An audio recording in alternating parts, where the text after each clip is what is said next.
இந்த காலை வேளையிலும் இந்த புனித வேலை ஆராதனையில் பங்கு பெறுவதற்கு, ஆண்டவரை ஆராதிப்பதற்கும், கர்த்தருடைய வார்த்தையை கேட்பதற்கும் இங்கே வந்திருக்கிற உங்கள் ஒவ்வொருவரையும் ஆண்டவராய் இயேசுவின் நாமத்தில் வாழ்த்தி வரவேற்கிறோம். Praise the lord. ஹல்லேலூயா. இதனால் நம்மை விரும்பத்தகாத காரியம் நமது ஆண்டவராய் இயேசு கிறிஸ்துவுக்கு நடந்தாலும் தீமைகளை நன்மையாய் மாற்றுகிறவர் என்ற வார்த்தையின்படியே ஆராதனையிலும் கிறிஸ்துவின் மரணத்தை குறித்தும் அவருடைய பாடுகளை குறித்து தியானிப்பதற்காக இந்த இடத்துல நம்ம வந்திருக்கிறோம். உண்மையாகவே கற்ற இந்த ஆராதனையின் மூலமாய் உங்கள் ஒவ்வொருவரோடும் கூட தம்முடைய அன்பை வெளிப்படுத்துவார். ஆராதனையின் முதல் பாடலாக இந்த பாடல் தாள் இருக்கிற இரண்டாவது பாடலை பாடுவோம். இயேசுவின் அன்பை குறித்து இந்த பாடல் சொல்கிறது. அவருடைய அன்பின் அகலம், நீளம், உயரம், ஆழம் இவைகளை அறிந்து உணர முடியாது என்று நாம் பார்க்கிறோம். ஆனால் அவருடைய அன்பை குறித்து ஓரளவுக்கு நம்ம அறிந்து கொள்ள வேண்டும் என்றால் கல்வாரி சிலுவையை நோக்கி என்ன பண்ண வேண்டும்? பார்க்க வேண்டும். Praise the lord. ஹல்லேலூயா. எனவே கல்வாரி சிலுவையில் தான் தேவன் தன்னுடைய அன்பை தம்முடைய குமாரனாகிய இயேசு கிறிஸ்துவின் மூலமாய் வெளிப்படுத்தினார். எனவே அவருடைய அன்பை குறித்து தானே ஒரு பாடல் நம்ம எல்லாரும் சேர்ந்து இந்த பாடல் நம்ம பாடுவோம். சிங்காசனம் விட்டு இறங்கி நம் தாழ்வில் நம்மில் அன்பு கூர்ந்து தூக்கினாரே, சேற்றி நின்று உயர்த்தினாரே கண்மலையின் மீது என்கிற பாடலை நம்ம எல்லாம் சேர்ந்து நம்ம பாடுவோம்.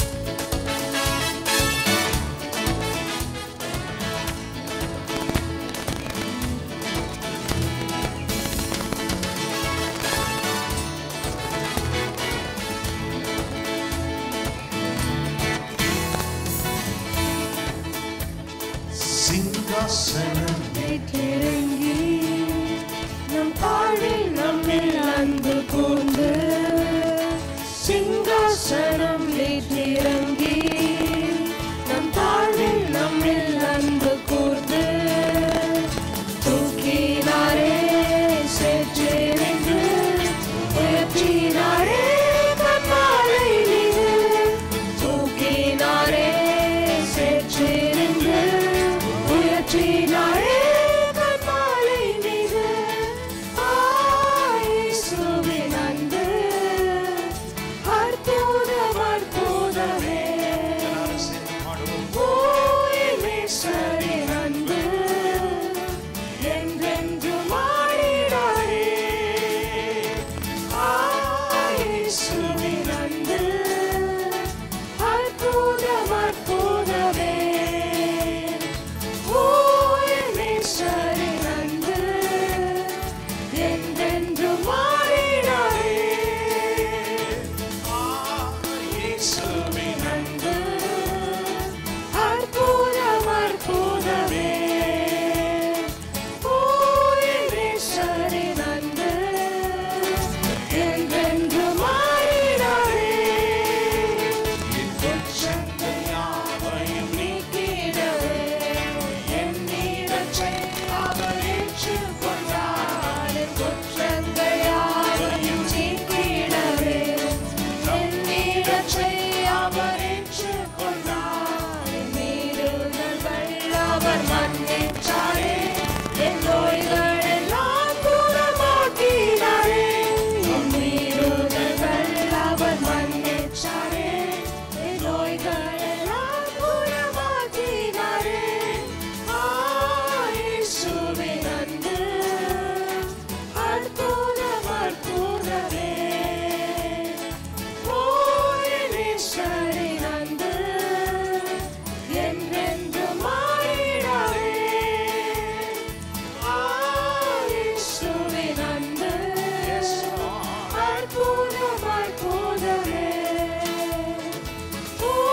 இயேசுவின் அன்பு என்றென்றும் மாறிடாதே. நீதாவோடு என்னை சேற்றிட்டாரே, உச்சித சுவிகாரம் தந்திட்டாரே.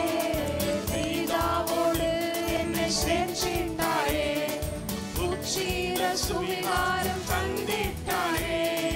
எனக்காகவே யாவையுமே செய்து முடிச்சிட்டார் சிலுவையிலே. எனக்காகவே யாவையுமே செய்து முடிச்சிட்டார் சிலுவையிலே. இயேசுவின் அன்பு அற்புதம் அற்புதமே.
அன்பு என்றென்றும் மாறிடாதே.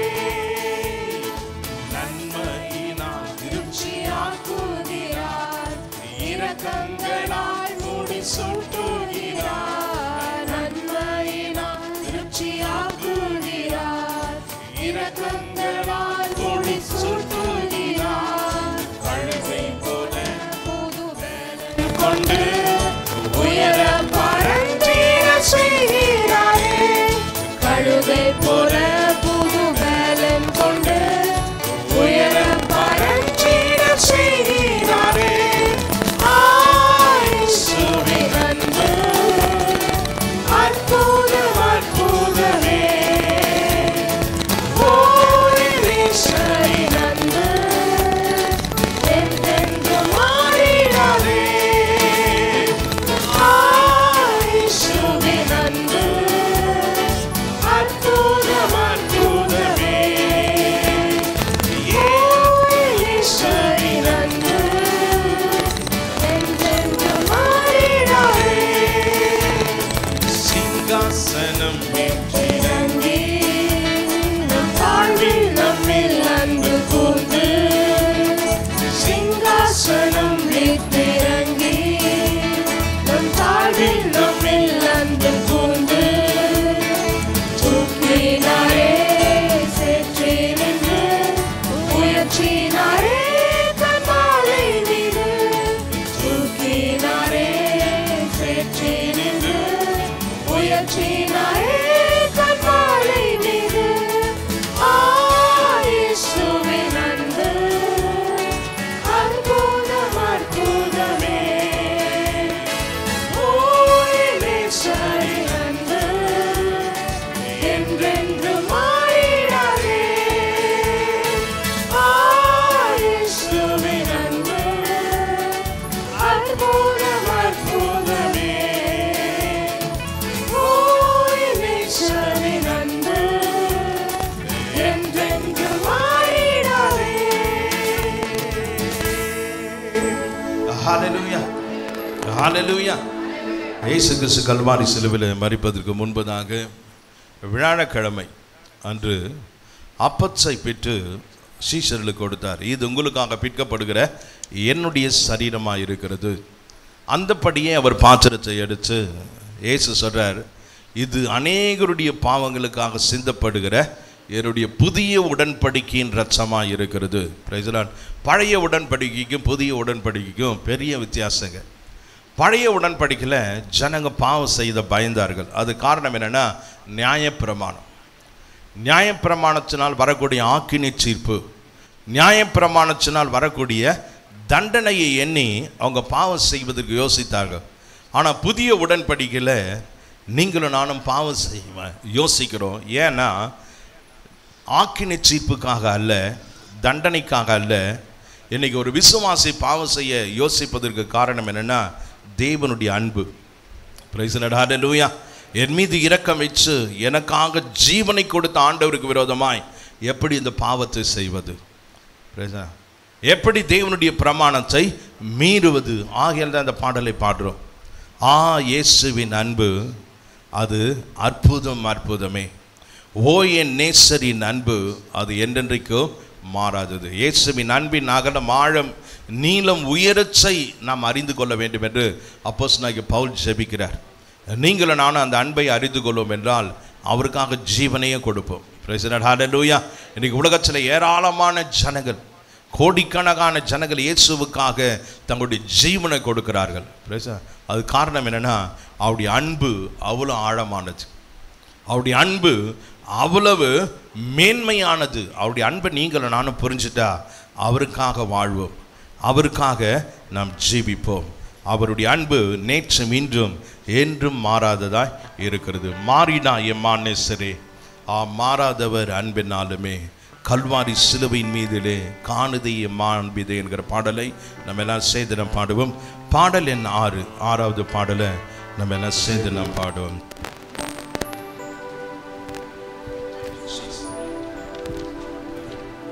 எல்லாருக்கும் தெரிந்ததான பாடல், பழைய பாடல், நல்ல அர்த்தம் நிறைந்த ஒரு பாடல். நம் செய்து நாம் பாடுவோம்.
சிலுவை மீதிலே கால்வி மாண்டிதே இயேசுவின் மகா அன்பிலே அதினாலும் அறியலாகுமோ இதற்கிணை எதுவுமே இல்லையே இணை எதுவுமே இல்லையே இயேசுவின் மகா அன்பிலே அதினாலும் அறியலாகுமோ இதற்கிணை எதுவுமே இல்லையே இணை எதுவுமே இல்லையே. ஆண்டவரை ஆராதிக்க நம்ம இருக்கிறோம். ஒரு சில நிமிஷங்கள் நம்ம ஆராய்ந்தவரை ஆராதிக்க போகிறோம். ஆனால் அவரை ஆராதிப்பதற்கு முன்பதாக ஒரு ஆண்டவரே என்னை முற்றிலும் என்னை கழுவி என்னை சுத்திகரியும். பரிசுத்தம் இல்லாமல் தேவனை தரிசிக்க முடியாது. பரிசுத்தம் இல்லாமல் பரிசுத்தமான ஆண்டவரை ஆராதிக்க முடியாது. இந்த புனித வெள்ளியிலும் அந்த புனிதத்தை பெற்றுக்கொள்வோம். ஆண்டவர் விரும்புகிற பரிசுத்தம். ஹல்லேலூயா. ஆண்டவர் விரும்புகிற ஹல்லேலூயா நீதி, தேவ நீதி. ஆண்டவர் விரும்புகிற ஹல்லேலூயா நன்மையான காரியங்கள் நம்முடைய வாழ்வில் பெருகட்டும். ஆண்டவர் கிருபையாய் நம்மளை பரிசுத்தப்படுத்துகிறார். இலவசமாய் தம்முடைய நீதியை தருகிறார். இந்த காலை வேளையிலும் வந்திருக்கிற நம்ம எல்லாரும் ஆண்டவரே ஒரு என்னுடைய பாவங்கள் அறை என்னை கழுவி என்னை சுத்திகரியும். ஹல்லேலூயா. ஏற்கனவே பரிசுத்தமாய் இருக்கிறவர்கள் இன்னும் பரிசுத்தமாய் இருக்கட்டும். ஹல்லேலூயா. கர்த்தருடைய வசனம் சொல்லுது, பரிசுத்தமாய் இருக்கிறீங்களா இன்னும் பரிசுத்தம் அடையுங்கள். ஹல்லேலூயா. ஆண்டவர் இந்த கால வேளையில நம்மளை பரிசுத்தப்படுத்தட்டும். ஹல்லேலூயா. Thank you Lord. ஹல்லேலூயா. பரிசுத்தமாக தான் அவருடைய அன்பை நம்ம புரிந்து கொள்ள முடியும். ஹல்லேலூயா. அவருடைய அன்பு வெளிப்படும். Thank you Lord. இந்த குட் ஃப்ரைடேல இந்த புனித வெள்ளி, இந்த நல்ல வெள்ளி அன்று தேவனுடைய அன்பு கல்வாரி சிலுவையில் தம்முடைய குமாரனாகிய இயேசுவின் மூலமாய் வெளிப்பட்டது. அவர் தம்முடைய ஒரே பேரான குமாரன் என்று பாராமல் அவரையே சந்தரிலி இவ்வளவாய் அன்பு கூர்ந்தார். ஹல்லேலூயா. எவ்வளவாய் அன்பு கூர்ந்தார் என்பதை நாம் அறிந்து கொள்ளணும். கல்வாரி சிலுவையில் நமக்காக ஜீவனை விட்ட இயேசுவை பார்க்கணும். ஹல்லேலூயா. தன்னுடைய சரீரம் முழுவதையும் பிற்க ஒப்பு கொடுத்தாரே. உழப்பட்ட நிலம் போல அவருடைய சரீரம் மாறினதே. அந்த சரீரத்தை பார்க்கும்போது, அவருடைய பாடுகளை பார்க்கும்போது, அவருடைய வேதனைகளை பார்க்கும்போது, அவருடைய கஷ்டங்களை பார்க்கும்போது, அவருடைய ஏழ்மை, அவருடைய தரிசனம், கைவிடப்பட்ட சூழ்நிலையை பார்க்கும்போது நம்ம தேவனுடைய அன்பை நம்ம புரிந்து கொள்ளும்போது, ஹல்லேலூயா, தேவனுடைய அன்பு சிலுவை இல்லாம நமக்கு விளங்காது. தேவனுடைய அன்பு சிலுவை பாடுகள் இல்லாம, நமது ஆண்டவராகிய இயேசு கிறிஸ்துவின் மரணம் இல்லாம நம்மளால புரிந்து கொள்ள முடியாது. Praise the Lord. Hallelujah. தன்னால் தம்முடைய அந்தஸ்து, தம்முடைய அழகு, தம்முடைய மேன்மை, தம்முடைய எல்லா நன்மையான காரியத்தையும் உயர்வான காரியத்தையும் நமக்காக கல்வாரி சிலுவையில் சுரந்தார். அதுக்கு காரணம் ஹல்லேலூயா நம்ம மேல வைத்த அன்பு, நம்ம மேல வைத்த அன்பு. Thank you Lord. Oh, thank you Jesus.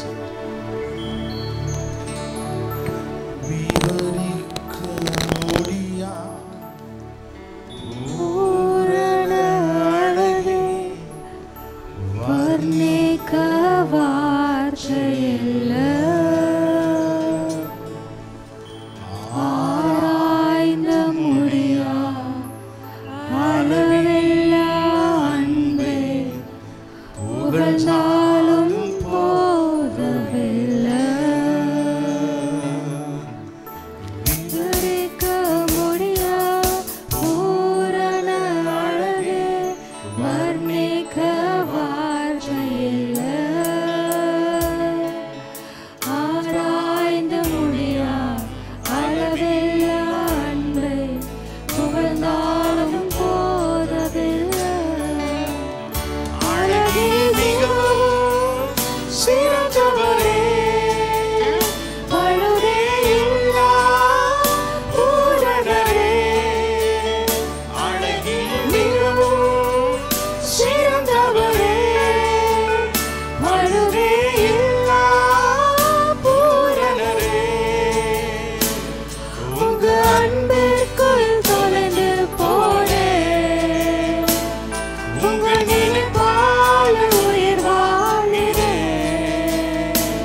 மாற்றினி சீராத தயவினால் தழுவிக்கொண்டு என் வாழ்க்கையின் ஆதாரமாய் மாற்றினி அன்பெனும் கயிறினால் இழுத்துக்கொண்டு உம் அழகாலின் அவமானங்கள் மாற்றினி சீராத தயவினால் தழுவிக்கொண்டு என் வாழ்க்கையின் ஆதாரமாய் மாற்றினி நடுவில் நெருங்க உம் ரூபம் நான் பார்த்து என் சாயலும் அழகானதே என்னை உமதாக மாற்றினீரே அழகில் மிகவும் சிறந்தவரே பழுதே இல்லா பூரணரே அழகில் மிகவும் சிறந்தவரே பழுதே இல்லா பூரணரே உங்க அன்பிற்குள் தொலைந்து போனேன் உங்க நினைவால் உயிர் வாழுறேன் உங்க அன்பிற்குள் தொலைந்து போனேன் உங்க நினைவால் உயிர் வாழுறேன் பூரண அழகே அன்பே இயேசுவே அழகே இயேசுவே உம் அழகில் நான் மூழ்கி போகிறேன் அன்பே இயேசுவே அழகே இயேசுவே உம் அழகில் நான் மூழ்கி போகிறேன் அன்பே இயேசுவே அழகே இயேசுவே உம் அழகில் நான் மூழ்கி போகிறேன் அன்பே இயேசுவே அழகே இயேசுவே உம் அழகில் நான் மூழ்கி போகிறேன் அழகில் மிகவும் சிறந்தவரே பழுதே இல்லா நமக்காக மரித்த இயேசு பழியில்லாதவர் அழகில் மிகவும் சிறந்தவரே பழுதே இல்லா பூரணரே உங்க அன்பிற்குள் தொலைந்து போனேன் உங்க நினைப்பால் உயிர் வாழுறேன் உங்க அன்பிற்குள்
ஜீவனின் ஊற்று நீரே, என் ஜீவிதம் மாற்றி நீரே, ஜீவனின் ஊற்று நீரே, என் ஜீவிதம் மாற்றி நீரே, என் வாழ்வின் ஆதாரமே, ஒளி தரும் தீபம் நீரே, இயேசுவே, என் வாழ்வின் ஆதாரமே, ஒளி தரும் தீபம் நீரே, எபினேசரே, எபினேசரே, இதுவரை உதவினீரே, எபினேசரே, எபினேசரே, இதுவரை உதவினீரே. ஹalleluya ஹalleluya. நன்றியோடு துதிக்கிறோம் ஆண்டவரே. நன்றியோடு நாங்கள் நம்ம ஸ்தோத்திரிக்கிறோம் ஆண்டவரே. ஹalleluya ஹalleluya ஹalleluya. நன்றியோடு துதிக்கிறோம். கர்த்தர் இந்த நாளிலும் இந்த ஆராதனையின் மீதான பகுதியை ஆசீர்வதிக்க நம்ம எல்லாரும் கண்களை மூடி நம்ம ஜெபிப்போமா. ஹalleluya. எல்லா தடைகளும் தகர்க்கப்பட. ஹalleluya ஹalleluya ஹalleluya ஹalleluya. இயேசுவின் நாமத்தில் எல்லா வல்லமைக்கு மேலாக ஜெப வல்லமை ஹalleluya எங்கள் மத்தியில் விளங்க இந்த ஆராதனையின் மீதான பகுதியை ஆசீர்வதிக்க உம்மை நோக்கி நாங்கள் பார்க்கிறோம் ஆண்டவரே. உம்மை நோக்கி நாங்கள் பார்க்கிறோம். ஹalleluya. அப்படியே ஒரு சில நிமிஷங்கள் வாயில தெரிந்து நம்ம ஆண்டவரை ஸ்தோத்திரிப்போம். நன்றி நன்றி நன்றி. கர்த்தருடைய வார்த்தையை கொடுக்கிற தேவ மனுஷரை ஹalleluya தேவனுடைய ஊழியக்காரரை கர்த்தர் வல்லமையாய் எடுத்து பயன்படுத்த ஹalleluya ஹalleluya ஹalleluya தம்முடைய வல்லமையினால் நிரப்ப ஆண்டவரே இந்த ஆராதனையில் நீங்கள் என்ன எங்களோடு கூட பேச சித்தமாக இருக்கிறீரோ அந்த வார்த்தையின் மூலமாக எங்களோடு கூட பேசுக. ஆவிக்குரிய மன்னா ஹalleluya பரச்சலந்து எங்களுக்கு வர நாங்கள் ஜெபிக்கிறோம்.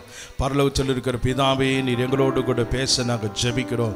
ஹalleluya நம்முடைய வார்த்தைக்காக எங்களுடைய செவிகளை ஹalleluya நாங்கள் திறந்து கொடுக்கிறோம் ஆண்டவரே. காதுள்ளவன் கேட்க கடவன் என்ற வார்த்தையின்படியே இதனால் கூட எங்களுடைய ஆவிக்குரிய செவிகள் எல்லாம் திறக்கப்பட நாங்கள் ஜெபிக்கிறோம் அப்பா. ஹalleluya ஹalleluya என்னுடைய இதய கதவுகள் திறக்கப்பட நாங்கள் ஜெபிக்கிறோம். நன்றி ஆண்டவரே. சோத்தரிக்கிறோம் ஆண்டவரே. ஹalleluya ஹalleluya ஹalleluya ஹalleluya நன்றியோடு சோத்தரிக்கிறோம். விந்தை கீரு ராஜா உந்தன் சிலுவை மேன்மை,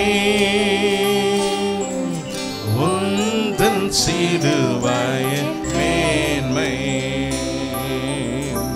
விந்தை கீரு ராஜா உந்தன் சிலுவை மேன்மை, உந்தன் சிலுவை மேன்மை. Thank you Lord. Hallelujah. அப்படியே முழங்கால் படிட முடிந்தவர்கள் முழங்கால் படிடுவோம். Thank you Lord. Hallelujah. அதனால கூட எல்லா ஊழியர்களுக்காக நம்ம ஜெபிப்போம். நம்முடைய தேசத்துக்காக நம்ம ஜெபிப்போம்.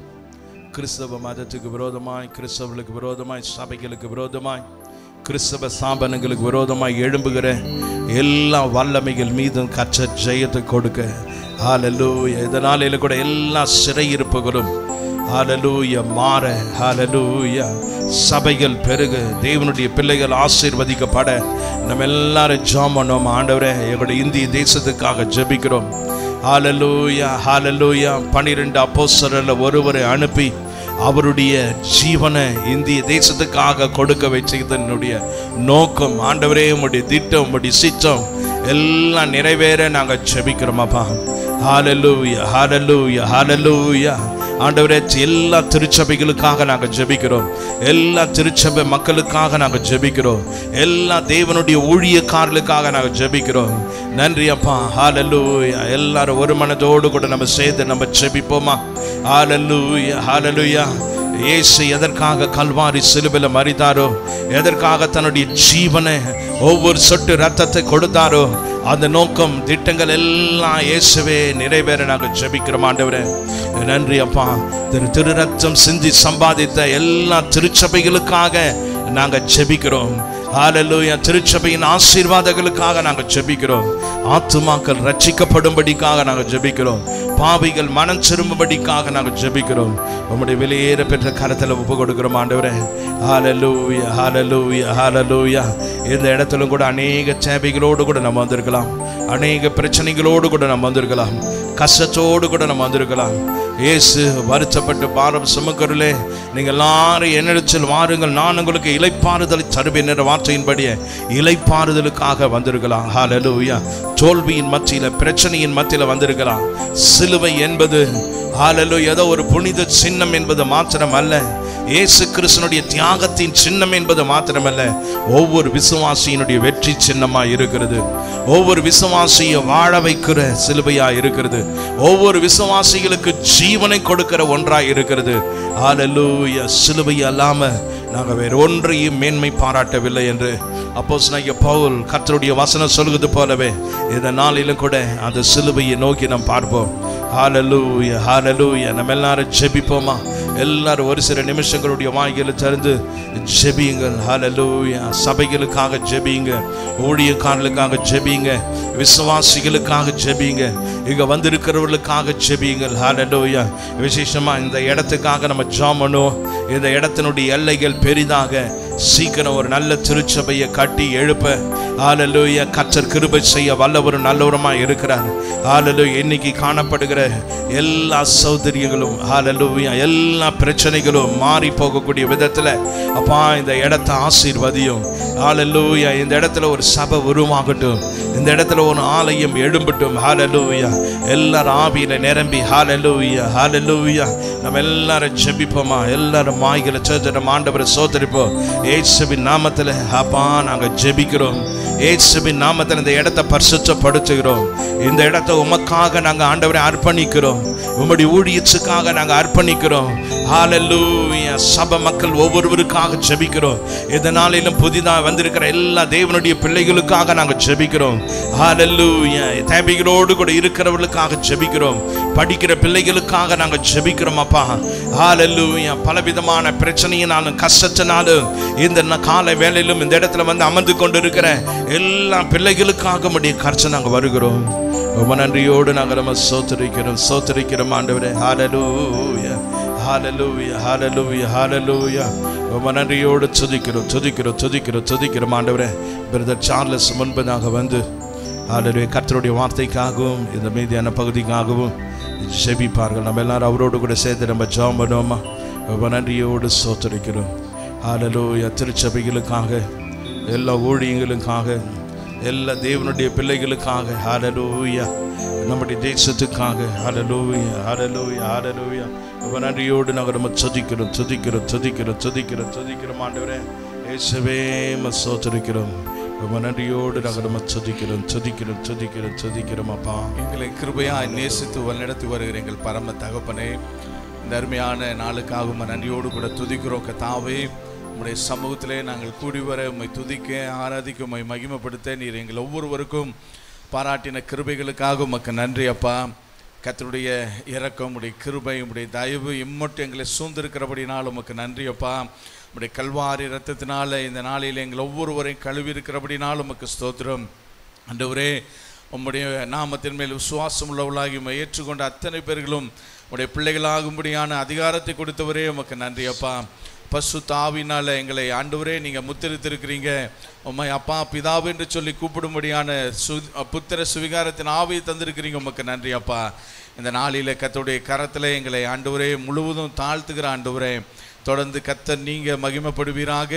எங்களுடைய தேசங்களுக்காக நாங்கள் செபிக்கிறோம்ப்பா. எங்களுடைய தேசத்தில் கர்த்தருடைய நன்மை உண்டாயிருக்கும்படிக்கு செபிக்கிறோமப்பா. ஆண்டவரே, ஒருவராகிலும் கெட்டு போவது உமக்கு சித்தமில்லையப்பா. எல்லா மனுஷனும் ரட்சிக்கப்பட வேண்டும், கர்த்தரை அறிகிற அறிவை அடைய வேண்டும் என்று சொல்லி நீங்கள் சித்தமுள்ளவராக இருக்கிற தேவன். இந்த நாளில் உங்களுடைய கல்வாரி ரத்தம் ஒவ்வொரு இந்திய மக்களையும் கழுவட்டும் ஆண்டவரே. ஆண்டவரே, எல்லாரும் ரட்சிப்பை காணட்டும் ஆண்டவரே. இந்த கல்வாரி அன்பை ஆண்டவரே எங்களுடைய இந்திய தேசம் காணட்டும் ஆண்டவரே.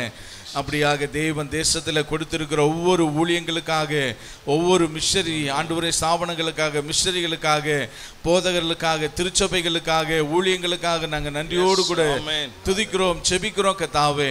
தேசம் முழுவதும் உடைய ஊழியங்கள் இன்னும் ஆண்டவரை விரிவடையட்டும் ஆண்டவரே. ஒவ்வொரு ஜாதிகளும், ஒவ்வொரு ஜனங்களும், ஒவ்வொரு கோத்திரங்களும் இயேசுவை அறிந்து கொள்ளட்டும் ஆண்டவரே. இந்த நாளிலே ஒரு பலத்த காரியங்களை தேசத்தில் நீங்கள் செய்வீராக, ஊழியங்களிலே செய்வீராக, திருச்சபைகளிலே செய்வீராக ஆண்டவரே. ஒரு பெரிய எழுப்புதல் உண்டாகட்டும் ஆண்டவரே. கர்த்தருடைய சத்தியத்தை அறிகிற அறிவை குறித்த ஆண்டவரே தாகம் ஜனங்களுக்குள்ளாய் பெருகட்டும் அப்பா. இயேசுவை அறிந்து கொள்ள வேண்டும் என்கிறதான ஆர்வம் ஒவ்வொரு ஜனங்களுக்குள்ளாகவும் உண்டாகட்டும் ஆண்டவரே. மெய்யான தேவனை கண்டுகொள்ள உதவி செய்யுங்கப்பா. ஒவ்வொரு ஊழியர்களையும் நீங்கள் எடுத்து பயன்படுத்துங்க ஆண்டவரே.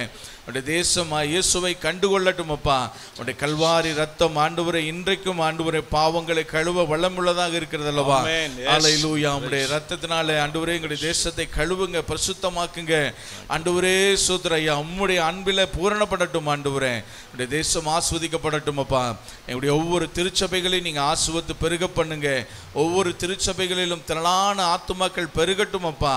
ஆண்டவரே ரட்சிக்கப்படுகிறவர்களை அனுதினமும் சபையில சேர்த்து கொண்டு வந்தீரப்பா. அதுபோல இந்த நாளிலும் ஒவ்வொரு திருச்சபைகளும் அப்படி பெருகட்டும். எங்களுடைய திருச்சபையும் பெருகட்டும் அப்பா. இந்த ஸ்தலத்திலே ஆண்டவரே உம்முடைய நாமம் மகிமைப்படட்டும் அப்பா. இந்த பகுதியிலே கர்த்தருடைய ஆண்டவரே வல்லமை வெளிப்படட்டும் ஆண்டவரே. ஆண்டவரே இப்பொழுது இருக்கிறத பார்க்கலும் 1000 ஆண்டவரே லட்சம் மடங்கு கோடி மடங்காக பெருகட்டும் ஆண்டவரே.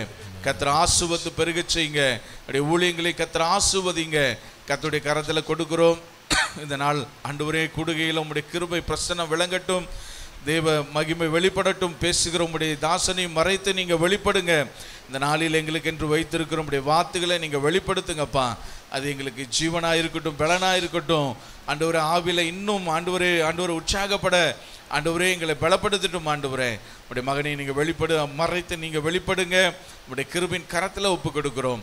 எல்லா தடைகளையும் நீங்கள் மாற்றி போடுங்க. இயேசு கிறிஸ்துவின் விலையேறப்பட்ட நாமத்தை செபிக்கிறோம் ஜீவனோட நல்ல தகப்பனே. ஆமென்.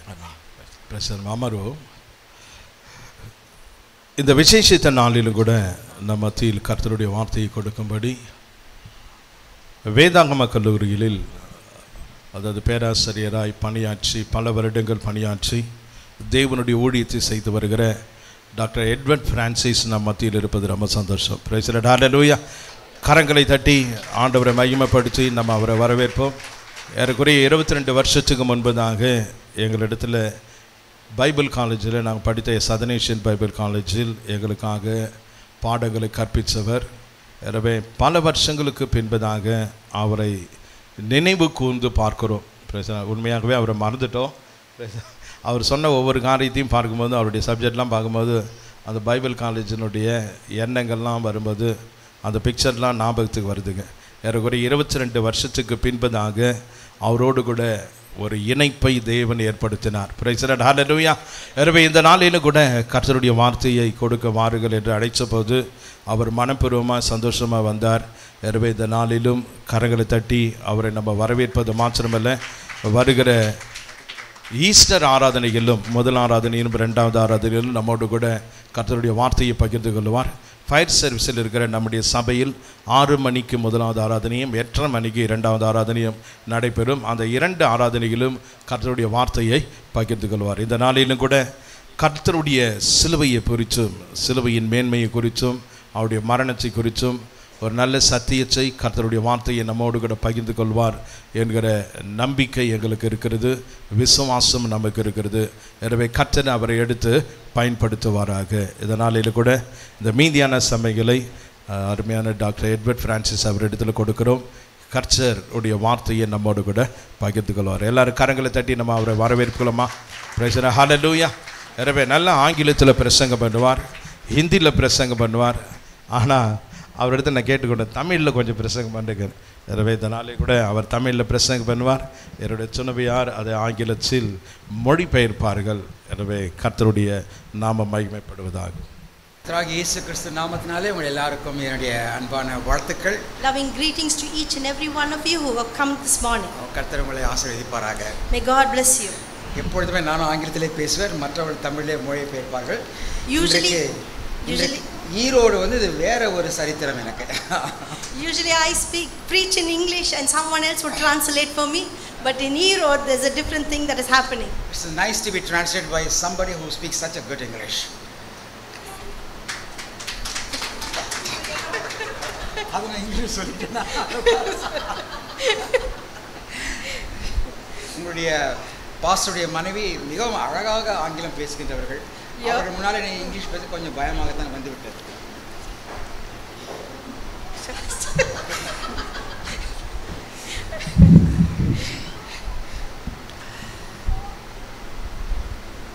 இது பெரிய வெள்ளை என்று சொல்வார்கள். This is called a Good Friday. இன்றைக்கு காலையில் தான் எனக்கு தெரியுது நல்ல வெள்ளி என்று சொல்லலாம் என்று. Today they say it's a great Friday, but today this is a Good Friday. இது குட் ஃப்ரைடேவா இல்லை என்றால் God ஃப்ரைடேவா? Is it a Good Friday or a God Friday? எல்லா ஃப்ரைடேவும் நல்ல ஃப்ரைடே தான். All Fridays are good Fridays. ஒரு சிலர்லாம் Friday தலை குளிப்பாங்க, அதனால அதுதான் அவங்களுக்கு good Friday. Some people have wash their head in the morning on Fridays and they say that is a good Friday. தலை குளிக்காதவங்க எல்லா நாளும் குட் ஃப்ரைடே தான். But for those who don't have washed their hair in the morning on Fridays, every day is a Good Friday. கர்த்தர் இந்த நாளை தெரிந்து கொண்டு அவருடைய அன்பை இந்த உலகத்திற்கு வெளிப்படுத்த வேண்டும் என்று சொல்லி இது குறித்து வைத்ததனால இது குட் ஃப்ரைடே என்று சொல்லப்படுகிறது. Because God had kept this day specially and he had set this day apart, it is called a Good Friday. உலகத்தின் மிக பெரிய செய்தி ஒரு கதை அல்ல, அது நாம் இன்று பயன்படுத்தும் காலண்டரின் சரித்திரத்தை மாற்றிய ஒரு பெரிய சரித்திரம். The greatest news to the world is not a story, but the history of Jesus dividing the calendar is it. இயேசு கிறிஸ்து இந்த உலகத்திற்கு வரவில்லை என்று சொன்னால் இந்த உலகத்தின் காலண்டர் எப்படி இருக்கும் என்று எனக்கு தெரியாது. I don't know how would the calendar be if Jesus had not come into this world. அருமையான நண்பர் என்னை அவருடைய காரில் கொண்டு வரும்போது சொன்னார், என்னுடைய வாழ்க்கையிலே கிறிஸ்துவுக்கு முன் என்றும் கிறிஸ்துவுக்கு பின் என்றும் ஒரு வாழ்க்கை சரித்திரம் இருக்கின்றது. Beloved brother who brought me in the car was talking about his life before Christ and after Christ. எனக்கும் அப்படி ஒரு சரித்திர கதை உண்டு. Even I have the same kind of story. கிறிஸ்துவுக்கு முன் ஒரு நாத்திகன், கிறிஸ்துவுக்கு பிறகு நான் ஆத்திகன். Before Christ I was an atheist, but after Christ I became a theist. கிறிஸ்து என்னுடைய வாழ்க்கையில் வந்த பொழுது என்னுடைய வாழ்க்கையை மாறினது. After Jesus coming into my life was transformed. எல்லாரும் சொல்வாங்க, நீ சிறியவனாய் இருக்கும்போது வேத புத்தகத்தை தோளிலே சுமரு, நீ வயதான பிறகு வேத புத்தகம் உன்னை சுமந்து செல்லும் என்று சொல்லி இருக்கிறார்கள். This is a saying that says when you carry a Bible when you're young, when you're old the Bible will carry you. ஏறக்குறைய 56 வருடங்களாக இந்த புத்தகத்தை நான் சுமந்து வருகின்றேன். For almost 56 years I have been carrying this Bible in my hand. I accepted. நான் இயேசு கிறிஸ்துவை நான் 17 வயது இருக்கும்போது அவரை என்னுடைய சொந்த ரட்சகராக ஏற்றுக்கொண்டேன். When I was 17 years old I received Jesus as my personal savior. என் வாழ்க்கையாக மாறினது. My life became meaningful. இன்றைக்கு உலகத்தில் இருக்கின்ற ஒரு பெரிய உயரிய செய்தி கட்டுக்கதை அல்ல, அது நாம் விசுவாசிக்க வேண்டிய ஒரு கதையாகும். The greatest story that is ever told is not a myth, but it is a story that we should believe in. இயேசு கிறிஸ்து வந்தது இந்த உலகத்திற்கு ஒரு திருச்சபையை கட்ட வேண்டும் என்பதற்காக அல்ல. Jesus did not come into this world to establish or build a church. அப்போஸ்தலர் 2ஆம் அதிகாரத்தில் நாம் பார்க்கிறோம், ஏறக்குறைய 3000 பேர் ரட்சிக்கப்பட்டார்கள். அவர்கள் எல்லாம் எந்த பில்டிங் கீழே உட்கார்ந்து சரித்திரத்தில் எழுதப்படவில்லை. The history does not say when in the book of Acts chapter 2 when the people got saved, 3000 people got saved, that they stayed under a building and that was called a church. இயேசு சொன்னதெல்லாம் உலகமெங்கும் போய் சுவிசேஷத்தை அறிவியுங்கள் என்று சொன்னார். நாம் அறிவித்தோம். அவர்களை உட்கார வைத்து அவர்களுக்கு நாம் போதிக்க வேண்டிய ஒரு நிர்பந்தம் வந்ததனாலே சபை கட்டிடங்களை கட்ட வேண்டிய நிர்பந்தமான நிலைமை வந்துவிட்டது. Churches became an entity and a place of worship because Jesus commanded us to go and preach the gospel, and we shared the gospel and people started gathering and that buildings started becoming churches. இன்றைக்கு இந்த உலகத்தில் ஒரு பெரிய செய்தி, தேவன் உலகத்தை சிருஷ்டித்தார் என்பது அல்ல, ஆனால் தேவன் இந்த உலகத்தில் அன்பு கூர்ந்து அவருடைய ஒரே பிறந்த குமாரனை இந்த உலகத்துக்கு அனுப்பி வைத்தார் என்பதுதான் பெரிய செய்தி. The greatest news of all today is not that God created the world, but God loved the world and he gave himself for us as a ransom. Max Planck என்கிற ஒரு physicist இப்படியாக சொல்லி இருக்கிறார். There is a physician who is called Max Planck and this is what he said. விஞ்ஞானம் கடவுளிடத்திலே நம்மை கொண்டு போய் விடும். It says science ends with God. ஆனால் ரிலிஜன் கடவுளிடத்திலிருந்து தொடங்கும். ஆனால் மதம் ஆண்டவரிடத்திலிருந்து ஆரம்பிக்கும். But religion starts with God, science ends with God. Science ends with God and religion starts from God. நான் கல்லூரியில் படிக்கும்போது என்னுடைய மேத்தமெட்டிக்ஸ் ப்ரொஃபஸர் இப்படியாக சொன்னார். When I was studying, my mathematician said this. Professor சொன்னார், His professor said, உலகத்தில் இருக்கிற பெரிய பெரிய சயின்டிஸ்ட்ல நிறைய பேர் கடவுளை நம்புகிறார்கள். Among many scientists, most of the scientists believe in God. அதனால தான் தெரியல பைபிள் சொல்லுது கடவுளை நம்பாதவன் முட்டாள் என்று சொல்கிறது. And that's why the Bible says those who do not believe in God are fools. இன்றைக்கு முட்டாள்கள் சொல்லிக் கொண்டுதான் இருக்கிறார்கள். கடவுளை நம்புகிறவன் முட்டாள், அவனை பிரசங்கம் பண்ணுகிறவன் முட்டாள் என்று சொல்கிறார்கள். But today people call those who believe in God as fools. அது மாத்திரம் இல்ல, முட்டாள் பேசும்போது கேட்கறவங்க முட்டாள்னு அவங்க சொல்லிக்கிறாங்க. And they not only say that, they also say fools listen to fools preach. எனக்கு முட்டாள்கள் தான் பேசுறது ரொம்ப சந்தோஷம் தான். So it's a great joy when fools preach. தேவனை அறியும் முட்டாள்கள் இந்த உலகத்துக்கு தேவை. God needs foolish people who know God. God wants fools to believe in him. God wants to make the fools intellectual people. தேவன் முட்டாள்களை அவருடைய அறிவை விருத்தி அடைவதற்காகவே அவரை தெரிந்தெடுக்கிறார். Amen. இந்த உலகத்திற்கு மிக பெரிய செய்தி, உலகத்தை மாற்றி வயிற்றை வளர்க்க வேண்டும் சொல்லி சீஷர்கள் பிரசங்கித்தது அல்ல. The greatest news of all is that the disciples went and preached the gospel. வயிறை வளர்ப்பதற்காக பிரசங்கம் பண்ணவில்லை. They did not preach for their stomachs. அவர்கள் உயிரை கொடுப்பதற்காகவே பிரசங்கித்தார்கள். But they preached to give up their life. அது ஒரு சாதாரணமான சுவிசேஷம் அல்ல. It was not an ordinary gospel. இன்றைக்கு சுவிசேஷம் மாறிவிட்டது. Today the gospel has changed. அன்றைக்கு சுவிசேஷம் வித்தியாசமாக இருந்தது. But in those days the gospel was different. பிரசங்கிப்பதே தேவனுக்காக மரிக்க வேண்டும் என்பதற்காகவே. They would preach in order to die for Christ. அதாவது அவங்க பிரசங்கம் பண்ணுவாங்க, வாடா அடிடா நான் பிரசங்கம் பண்றேன், அடிடான்னு கேட்டிருப்பாங்க. When they preach, they would say, come on, stone me. So உலகத்தை ஏமாற்றுவதற்காக நாம் பிரசங்கிக்கவில்லை, தேவனுக்காக மரிக்க வேண்டும் என்பதற்காக நாம் இயேசுவை பிரசங்கித்து வருகின்றோம். So we do not preach just for our stomachs or for people's sake, but in order to die for Christ. இன்றைக்கு சிலுவை இல்லை என்று சொன்னால் கிறிஸ்தவம் இல்லை. Today if there is no cross, there is no Christianity. If we have not crossed the cross, there is no life in us. நாம் சிலுவையின் அண்டை போகவில்லை என்று சொன்னால் நமக்கு ஜீவன் இல்லை. Yes, if we have not crossed the cross, then there is no life in us. இயேசு சிலுவையிலே ஜீவனை தந்த நிமித்தமாக இன்றைக்கு உங்களுக்கும் எனக்கும் ஜீவன் இருக்கின்றது. Because Jesus has given his life for you and I, we have life in Christ. என்னால யோசிக்க முடியவில்லை, நான் எப்படி தான் வாழ்ந்திருப்பேன் நாத்தியனாக என்று சொல்லி. I can't comprehend this, how I would have lived without Christ. தேவனை தொட்டார், அந்த தொட்ட நாளை என்னால் மறக்கவே முடியாது. Jesus touched me and I can never forget the day he touched me. அந்த நாள் எனக்கு ஜீவன் வந்த நாள். That is the day I received life. அந்த நாள் என்னை மனுஷனாக மாற்றிய நாள். That is the day I became a living being. அந்த நாள் என்னுடைய புத்தி கூர்மையாக ஆனது. That day my mind was sharpened. So இயேசு வந்தார், ஜீவித்தார், அற்புதங்களை அதிசயங்களை செய்தார், மரித்தார். Jesus came into the world, he performed miracles and he died on the cross. சிலுவையிலே நாம் என்ன பாடங்களை படிக்கிறோம்? What lessons do we learn from the cross? சிலுவையிலே படிப்பதற்கு முன்பதாக இயேசு கிறிஸ்து ஒரு சில காரியங்களை செய்தார். Before dying on the cross, Jesus did a certain thing. Gethsemane என்று சொல்லப்படுகிற தோட்டத்திற்குள்ளே போனார். He went into the garden named Gethsemane. அங்கே போய் அவர் ஜெபித்தார். And he prayed there. அங்கே ஜெபித்தாரா என்றால் இல்லை. If you ask, did he pray? No. இயேசு அங்கே அழுதார். But Jesus wept. இயேசு அழுதாரா? இல்லை. Did Jesus cry? No. இயேசு தேம்பி அழுதார் அங்கே. He was just crying bitterly. இயேசு தேம்பி மட்டும் அழுதாரா என்றால் இல்லை. If you ask, was Jesus crying bitterly? I would say no. அவர் வியர்த்து ஜெபித்தாரா? இல்லை. Was he sweating it out when he was praying? No.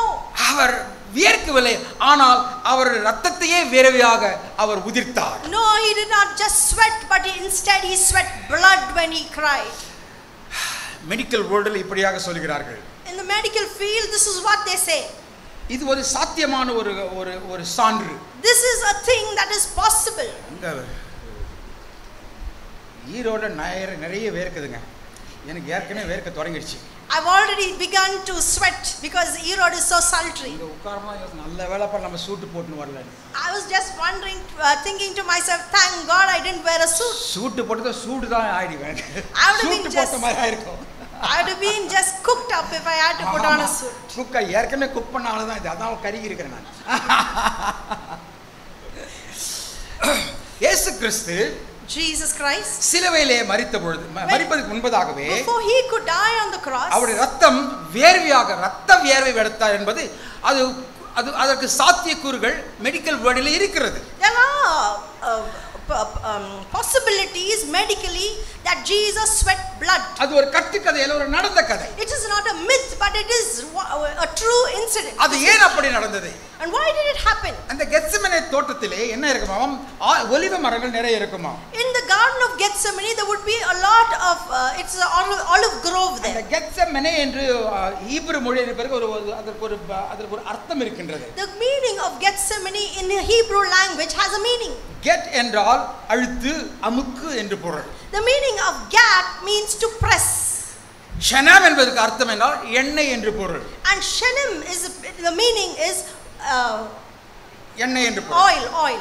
So Gethsemane என்று சொன்னால் So the meaning of Gethsemane, எண்ணெய் அழுத்தும் இடம் என்று பொருள். it's a place where oil is pressed. இயேசு கிறிஸ்து ஒரு ஒலிவ மரமாக இருந்து அங்கே அழுத்தப்பட்டு அவருடைய உடலில் எண்ணெயை அவர் வெளிப்படுத்தினார். Jesus is the olive tree that was in the garden of Gethsemane, and he was pressed and the oil was poured out. நமக்கு ஒரு புது வாழ்வை கொடுப்பதற்காக அவர் ஒரு எண்ணெயை நமக்கு கொடுத்திருக்கின்றார். He has given us an oil that we may receive a new life. அந்த எண்ணெய் நம்மை சுத்திகரிக்கும். And that oil would cleanse us. அந்த எண்ணெய் நம்மை சுகமாக்கும். That oil would heal us. அந்த எண்ணெய் நமக்கு சுக ஜீவனை தரும். And that oil will bring life into us. அந்த எண்ணெய் நம்முடைய இருதயத்தின் கண்களை திறக்கும். And that oil will open our spiritual eyes. அந்த எண்ணெய் நம் மீது ஒரு பெரிய ஒளியாக வீசும். And that oil will bring a light, it will bring a light. கொடுப்பதற்காக தான் கெத்செமனே தோட்டத்திலே சென்று அவர் ஜெபித்தார். இரத்த வேர்வை விட்டு ஜெபித்தார். And that for that very reason Jesus went into Gethsemane and prayed by sweating blood. 3 மணி நேரம் ஜெபித்தார். For 3 hours he prayed. பிறகு ஒரு காரியத்தை சொன்னார். ஆண்டவரே, என் சித்தம் அல்ல, உன் சித்தம். And this is what he said, not my will Lord, by thy will. நம்ம எல்லாரும் அப்படி தான் ஜெபம் பண்ணுவோம். This is how we ought to pray. அது ஜெபத்துல தான் பண்ணுவோம். And this is how we do when ஜெபம் we pray. எழுந்த ஆண்டவரே ஏன் ஆண்டவர் செய்யலன்னு கேட்போம். When after prayer we would say, Lord, why didn't you do it? அப்ப ஆண்டவர் சொல்றாரு, என் சித்தத்தை நான் செய்யணும் சொன்னீங்க, நான் அதான் செய்ய போறேன். So the Lord would tell you, you told me to do my will, and that's what I'm doing. இயேசு கிறிஸ்து பண்ண எல்லா ஜெபத்துக்கும் பிதாவானவர் பதில் கொடுத்தார். For every prayer Jesus had rendered, God the Father answered. அந்த தோட்டத்திலே இயேசு பண்ண ஜெபத்தை தேவன் பதில் தரவில்லை. But the prayer that Jesus rendered at the garden of Gethsemane was not answered. இந்த பாத்திரத்தை அப்புறப்படுத்தும் என்று ஜெபித்தார். He prayed that he may take away that cup. இல்லவா, அந்த பாத்திரம் உனக்கு தான் வச்சிருக்கிறேன் இயேசு கர்த்தர் சொல்லிவிட்டார். But the Lord had told him, this is the cup that you have to have. சிலுவையிலே ஆண்டவரே, தேவனே தேவனே என்னை ஏன் கைவிட்டீர் என்று ஜெபித்தார். And on the cross he said, my God, why have you forsaken me? அவர் உள்ளதான் என்னை விடாதேன்னு சொல்றதுக்காக அதை சொல்லியிருக்கிறார். He was just crying from his heart, let it not be so. அதற்கும் பிதாவாகிய தேவன் பதில் சொல்லவில்லை. And God did not answer that too. So சிலுவையிலே அறையப்படுவதற்கு முன்னதாக, So before dying on the cross, அந்த முந்தின ராத்திரியிலே இயேசு கிறிஸ்து தூங்கவில்லை, அவர் ரெஸ்டும் பண்ணவில்லை. the day before that night Jesus did not rest or sleep. தனிமையாக, He was all alone. இருள் சூழ்ந்த இரவிலே தனிமை தான் அவருக்கு ஒரு துணையாக இருந்ததாம். Loneliness was his companion during that night. அவரை ரோம சேவர்கள் பிடித்த பிறகு எல்லா சீடர்களும் விட்டு ஓடிவிட்டார்கள். When the Roman soldiers took hold of him, his disciples left him and ran away. தனிமை தான் பெரிய வியாதி. Loneliness is the biggest sickness. அதைத்தான் தேவன் ஆதியாகமத்தில் சொன்னார், தனிமையா இருப்பது நல்லதே இல்ல. That's why Jesus said in Genesis that it is not good for man to be alone. சீடர்களும் நண்பர்களும் இயேசுவை விட்டு அவரை தனியே விட்டு சென்று விட்டார்கள். The disciples left Jesus alone and went away. ஏற்கனவே பிதாவை விட்டு தனிமையாக வந்தது இயேசுவுக்கு. Jesus, who had already left the Father and who had come alone, இன்று நண்பர்களும் சீடர்களும் அவரை விட்டு போய் தனிமையிலே இருந்தார். now he had been left all alone without his disciples too. அது மிகவும் கஷ்டமாக இருந்திருக்கும் இயேசுவுக்கு. It would have been a difficult moment for Jesus then. அதைவிட மோசமான ஒரு காரியம் என்னவென்று சொன்னால், If you ask what was worse than that, 2000 ஆண்டுகளுக்கு முன்னதாக ஒரு தண்டனை ஒரு மோசமான ஒரு தண்டனை இருக்கும் என்று சொன்னால் அது சிலுவையிலே அறையப்படுகின்ற ஒரு காரியம்தான். 2000 years ago, the worst punishment of all on earth was to die, to be crucified on the cross. அதை விட மோசமான தண்டனையே கிடையாது சரித்திரத்தில். In history, there's no other greater torment of suffering. இயேசுவுக்கு அந்த தண்டனை கொடுத்தது இயேசுவுக்கு ரொம்ப கஷ்டமாக இருந்திருக்கும். So it was hard for Jesus to bear that suffering. அது மாத்திரமல்ல, Not only that, சிலுவையிலே அவர் அறையப்பட்ட பிறகு அந்த பக்கம் போகின்றவர்கள் வருவர்கள் அவரை பார்த்து ஏளன பேச்சுகளை நையாண்டி காட்டினார்கள். we can see that those passerbys when Jesus was crucified were mocking and scoffing at Jesus. அதுவும் அவருக்கு அதிக வேதனையை கொடுத்திருக்கும். That also would have brought grief to him. எல்லாவற்றை காட்டிலும் அவருடைய ஆத்மாவிலே பயங்கர வேதனை இருந்திருக்கும். Above all, his soul would have been tormented. Body pain பரவாயில்லைங்க, ஆனா இருதய பெயின் வந்து யாரும் சகிக்கவே முடியாது. You can endure physical affliction, but it is hard to endure hurt in our hearts. நம்ம சொல்லுவோம் இல்லையா, என்ன அடிச்சிடு இந்த மாதிரி மட்டும் சொல்லாதேன்னு சொல்றோம் இல்லையா, அதான். Sometimes you would say, it is okay if you beat me, but don't say such hard words. அடிச்சிட்டா அந்த நோவு வந்து நான் மறந்துடுவேன், நீ வார்த்தையை சொல்லிட்டியே அதை நான் என்ன வாழ்க்கை முழுதும் மறக்கவே முடியாது. Sometimes you would tell someone, it's okay if you just beat me but not scold me. இயேசுவுடைய சரீரம் மாத்திரம் புண்படவில்லை, அவருடைய இருதயமும் புண்பட்டது சிலுவையிலே. On the cross, Jesus was not only physically beaten and abused, but he was hurt in his heart. எனவே இன்று நாம் படிக்க வேண்டிய ஒரு புதிய பாடம் என்ன? So what is the new lesson that we ought to learn today? பிரச்சனைகளின் மத்தியிலே ஜெபிக்க வேண்டும் என்பது ஒரு புதிய பாடம். Today the new lesson is to pray in the midst of our problem.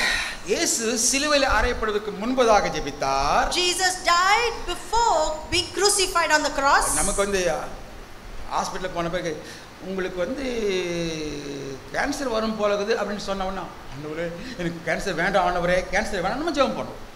If you go to a doctor and if a doctor says, I think you have cancer, then we would begin to pray and say, Lord, if they say you are going to get cancer, you would say, no Lord, I don't want cancer. So பிரச்சனைகள் வருவதற்கு முன்பதாக ஜெபிப்பது ரொம்ப சாதாரண ஒரு மனது. It's an ordinary thing to pray before problems arise. ஆனால் இயேசு சிலுவையிலே அறையப்படுவதற்கு முன்பதாகவும் ஜெபித்தார், சிலுவையிலே அறையப்பட்ட பொழுதும் ஜெபித்தார். But Jesus prayed even before being crucified on the cross and after being crucified on the cross. இன்றைக்கு படிக்க வேண்டிய பாடம் என்ன தெரியுமா? So what is the lesson that we ought to learn today? பிரச்சனைக்கு பின்னால் முன்னாலும் ஜெபிக்க வேண்டும். We need to pray before our problem. பிரச்சனைகள் வரும்போது பிரச்சனை நடுவிலே இருந்தும் ஜெபிக்க வேண்டும். And we need to pray during the problem. அப்படி ஜெபிப்பவர்கள் சாதாரண கிறிஸ்தவர்கள் அல்ல, அவர்கள் அசாதாரணமான கிறிஸ்தவர்கள். And those who pray such prayers are not ordinary Christians but are extraordinary Christians. அவர்கள் அசாதாரணமான கிறிஸ்தவர்கள். They are extraordinary Christians. Doctor Radhakrishnan இப்படியாக சொன்னார் கிறிஸ்தவர்களை பற்றி. Dr. Radhakrishnan said this about Christians. அதை நான் ஆங்கிலத்தில் சொல்லுகின்றேன். கிறிஸ்தவர்கள், Christians are ordinary people with an extraordinary claim in their life. கிறிஸ்தவர்கள் சாதாரண மனுஷர்கள், ஆனால் அவருடைய விசுவாசமோ அசாதாரணமான விசுவாசம் என்று சொன்னார். Amen. நானே சொல்லிட்டேனா? It's okay, pastor. நாம் அசாதாரணமான கிறிஸ்தவர்கள். We are extraordinary Christians. ஏன் தெரியுமா?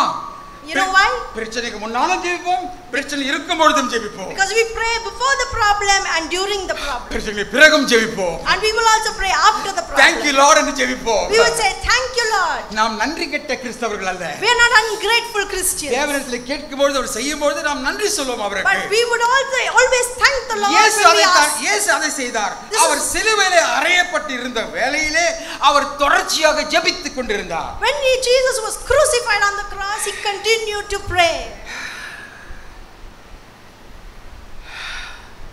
இந்த செய்தியை இயேசு கிறிஸ்து உலகத்தில் எல்லா மக்களுக்கும் சொல்ல வேண்டும் என்று விரும்புகிறார். Jesus wants to pass on this message to everyone in this world. பழைய ஏற்பாட்டில் ஒரு 3 வாலிபர்கள் இருந்தார்கள். In the Old Testament there were 3 youngsters. யாரும் சண்டே ஸ்கூல் சில்ட்ரன் இருக்கீங்களா? சொல்லுமா, யாருமா 3 வாலிபர்கள், ரொம்ப விசேஷமான வாலிபர்கள் புதிய பழைய ஏற்பாட்டிலே?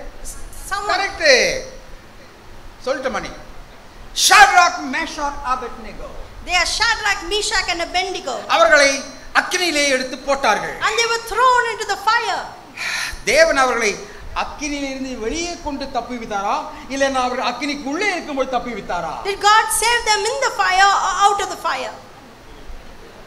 அவர்கள் அக்கினிக்கு உள்ளே இருக்கும் பொழுதே அவர்களை அவர் விடுவித்தார். But he delivered them from the fire. நம்ம என்ன நினைக்கிறேன்னா, What do we think? ஜெபம் பண்ண உடனே As soon as we fire pray, engine வரணும், ஃபயர் சர்வீஸ் பீப்புள் வரணும், தண்ணி அடிச்சு நெருப்பான்ச்சிடணும். that the fire station has to be called and the firemen have to put down the fire.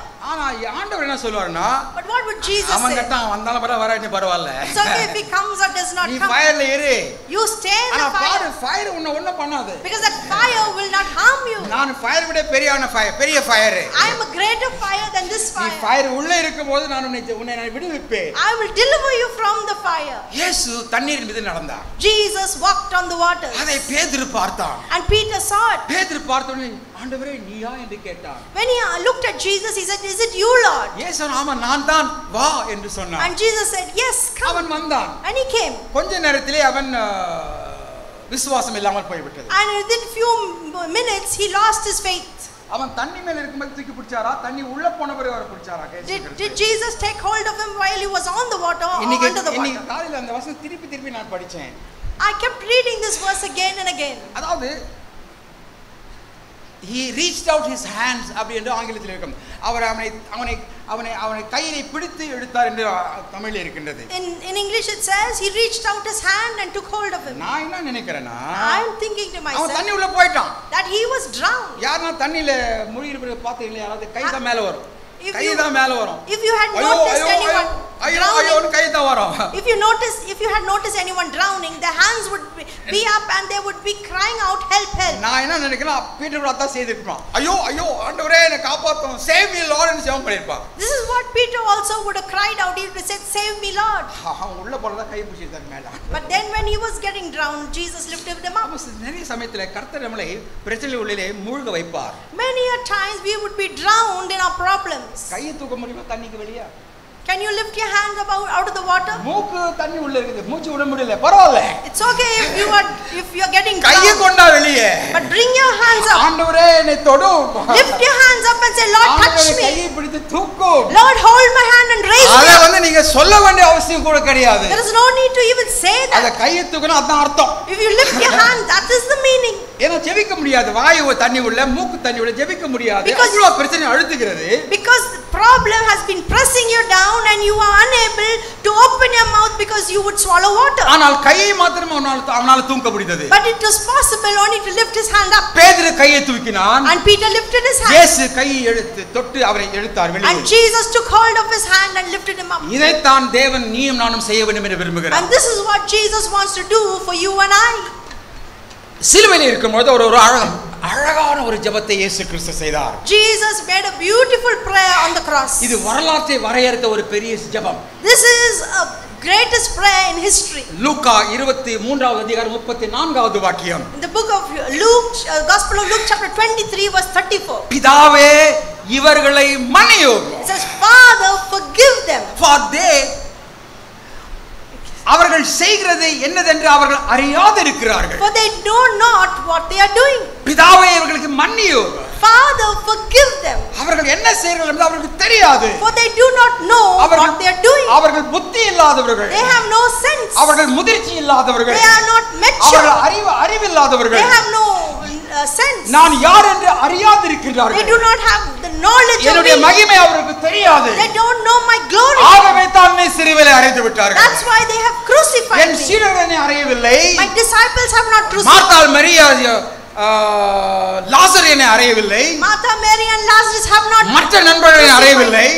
Other friends have not crucified me. என்னை அறியாதவர்கள் என்னை அறைந்து But விட்டார்கள். those who do not என்னை know பற்றி me, தெரியாதவர்களை சிலுவையில் அறைந்து those விட்டார்கள். who do not know me have இருதய crucified. கண்டு திறக்கப்படாதவர்களை என்னை அறைந்து விட்டார்கள். Those whose eyes are blind have. ஆண்டவரே இவர்களை மன்னியும், இவர்களுக்கு தெரியாது இவர்கள் என்ன செய்கிறார்கள் என்பது. Father, forgive them, for they do not know what they are doing. இதுதான் golden rule. This is the golden rule. யாராவது நமக்கு ஏதாவது தீமைகளை செய்யும் பொழுது Whenever someone does evil to us, நான் ஒரு prophecy சொல்றேன் பாருங்க. I will prophesy to you. அவங்க யாரும் உங்களோட புத்திசாலி இருக்க மாட்டாங்க. They would not be cleverer than you. உங்களோட புத்தியில குறைவார்கள் தான் உங்களுக்கு வந்து நிறைய பிரச்சனை கொடுப்பாங்க. Those who have less intellectual, less நீங்க நல்லா இருக்கிறது அவங்களுக்கு பிடிக்காது. Because they don't want you to do well. நீங்க சந்தோஷமா இருக்கிறது அவங்களுக்கு பிடிக்காது. They won't care if you do well. கர்த்தர் உங்களை ஆசீர்வதிப்பதை பார்த்தா அவங்களுக்கு பிடிக்காது. They will not like you to be blessed or be நல்ல புடவை happy. கட்டாலும் பிடிக்காது. They will not like you to dress well. அதனால அவங்க கட்டாயம் உங்களுக்கு ஏதாவது செய்வாங்க. So they will surely try to do something to you. இது வந்து மனுஷீகம். This is human nature. இது மனுஷீகம் என்று நினைப்பதுதான் உங்கள் மனுஷீகம். And if you understand this is human nature, இது மனுஷீகம் நினைப்பது உங்களுடைய ஆன்மீகம். and that will become your spirituality. Your spiritual power. That will become your spiritual power. ஆகவே இயேசு கிறிஸ்துவுக்கு spiritual power அதிகமாக இருந்தது. For there Jesus' spiritual power had our increased. முற்றும் அறிந்த தேவன். Because he is எல்லாவற்றையும் அறிந்த தேவன். He is omniscient and he knows everything. யாரை பார்த்தாலும் அவருக்கு முட்டாள்கள் தான் அவருக்கு தெரிந்திருக்க வேண்டும். Whenever he sees a fool, he would know who they are. அவருக்கு பேரே wisdom. Because his name is wisdom. அவர் ஞானம். His name is wisdom. இயேசு ஞானி அல்ல. Jesus was not wise. அவரே ஞானம். But he himself was wise. அவர் ஞானமாய் இருக்கும் பொழுது Because he is wisdom. மற்றவர்களெல்லாம் ஞானம் இருக்கலாம். Others may have என்னதான் wisdom. ஞானம் இருந்தாலும் No matter how much of wisdom they have. ஞானத்திற்கு முன்பதாக உன்னுடைய ஞானம் ஒன்றும் செல்லுபடியாகாது. Before the wisdom, இயேசுவுக்கு அது தெரியும். your wisdom is nothing.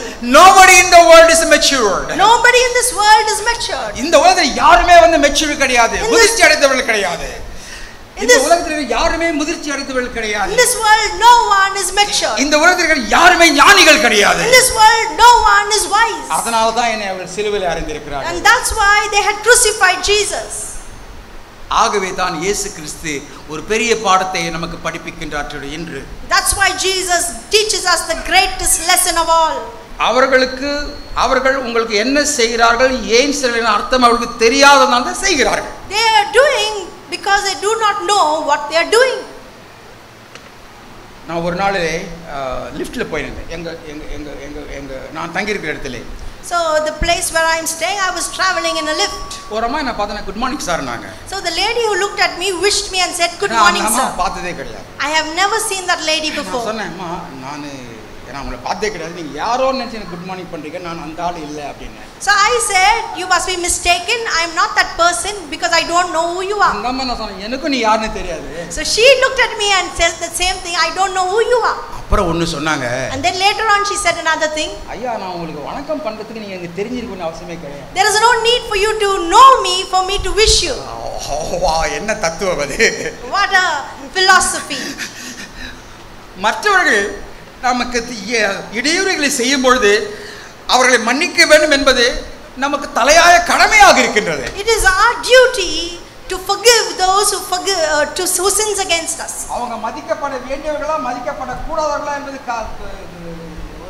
ஒரு வாதத்திற்கு இல்ல. There's nothing, there's no need of no argument to know whether they are respectable or not respectable, they deserve it or don't deserve it.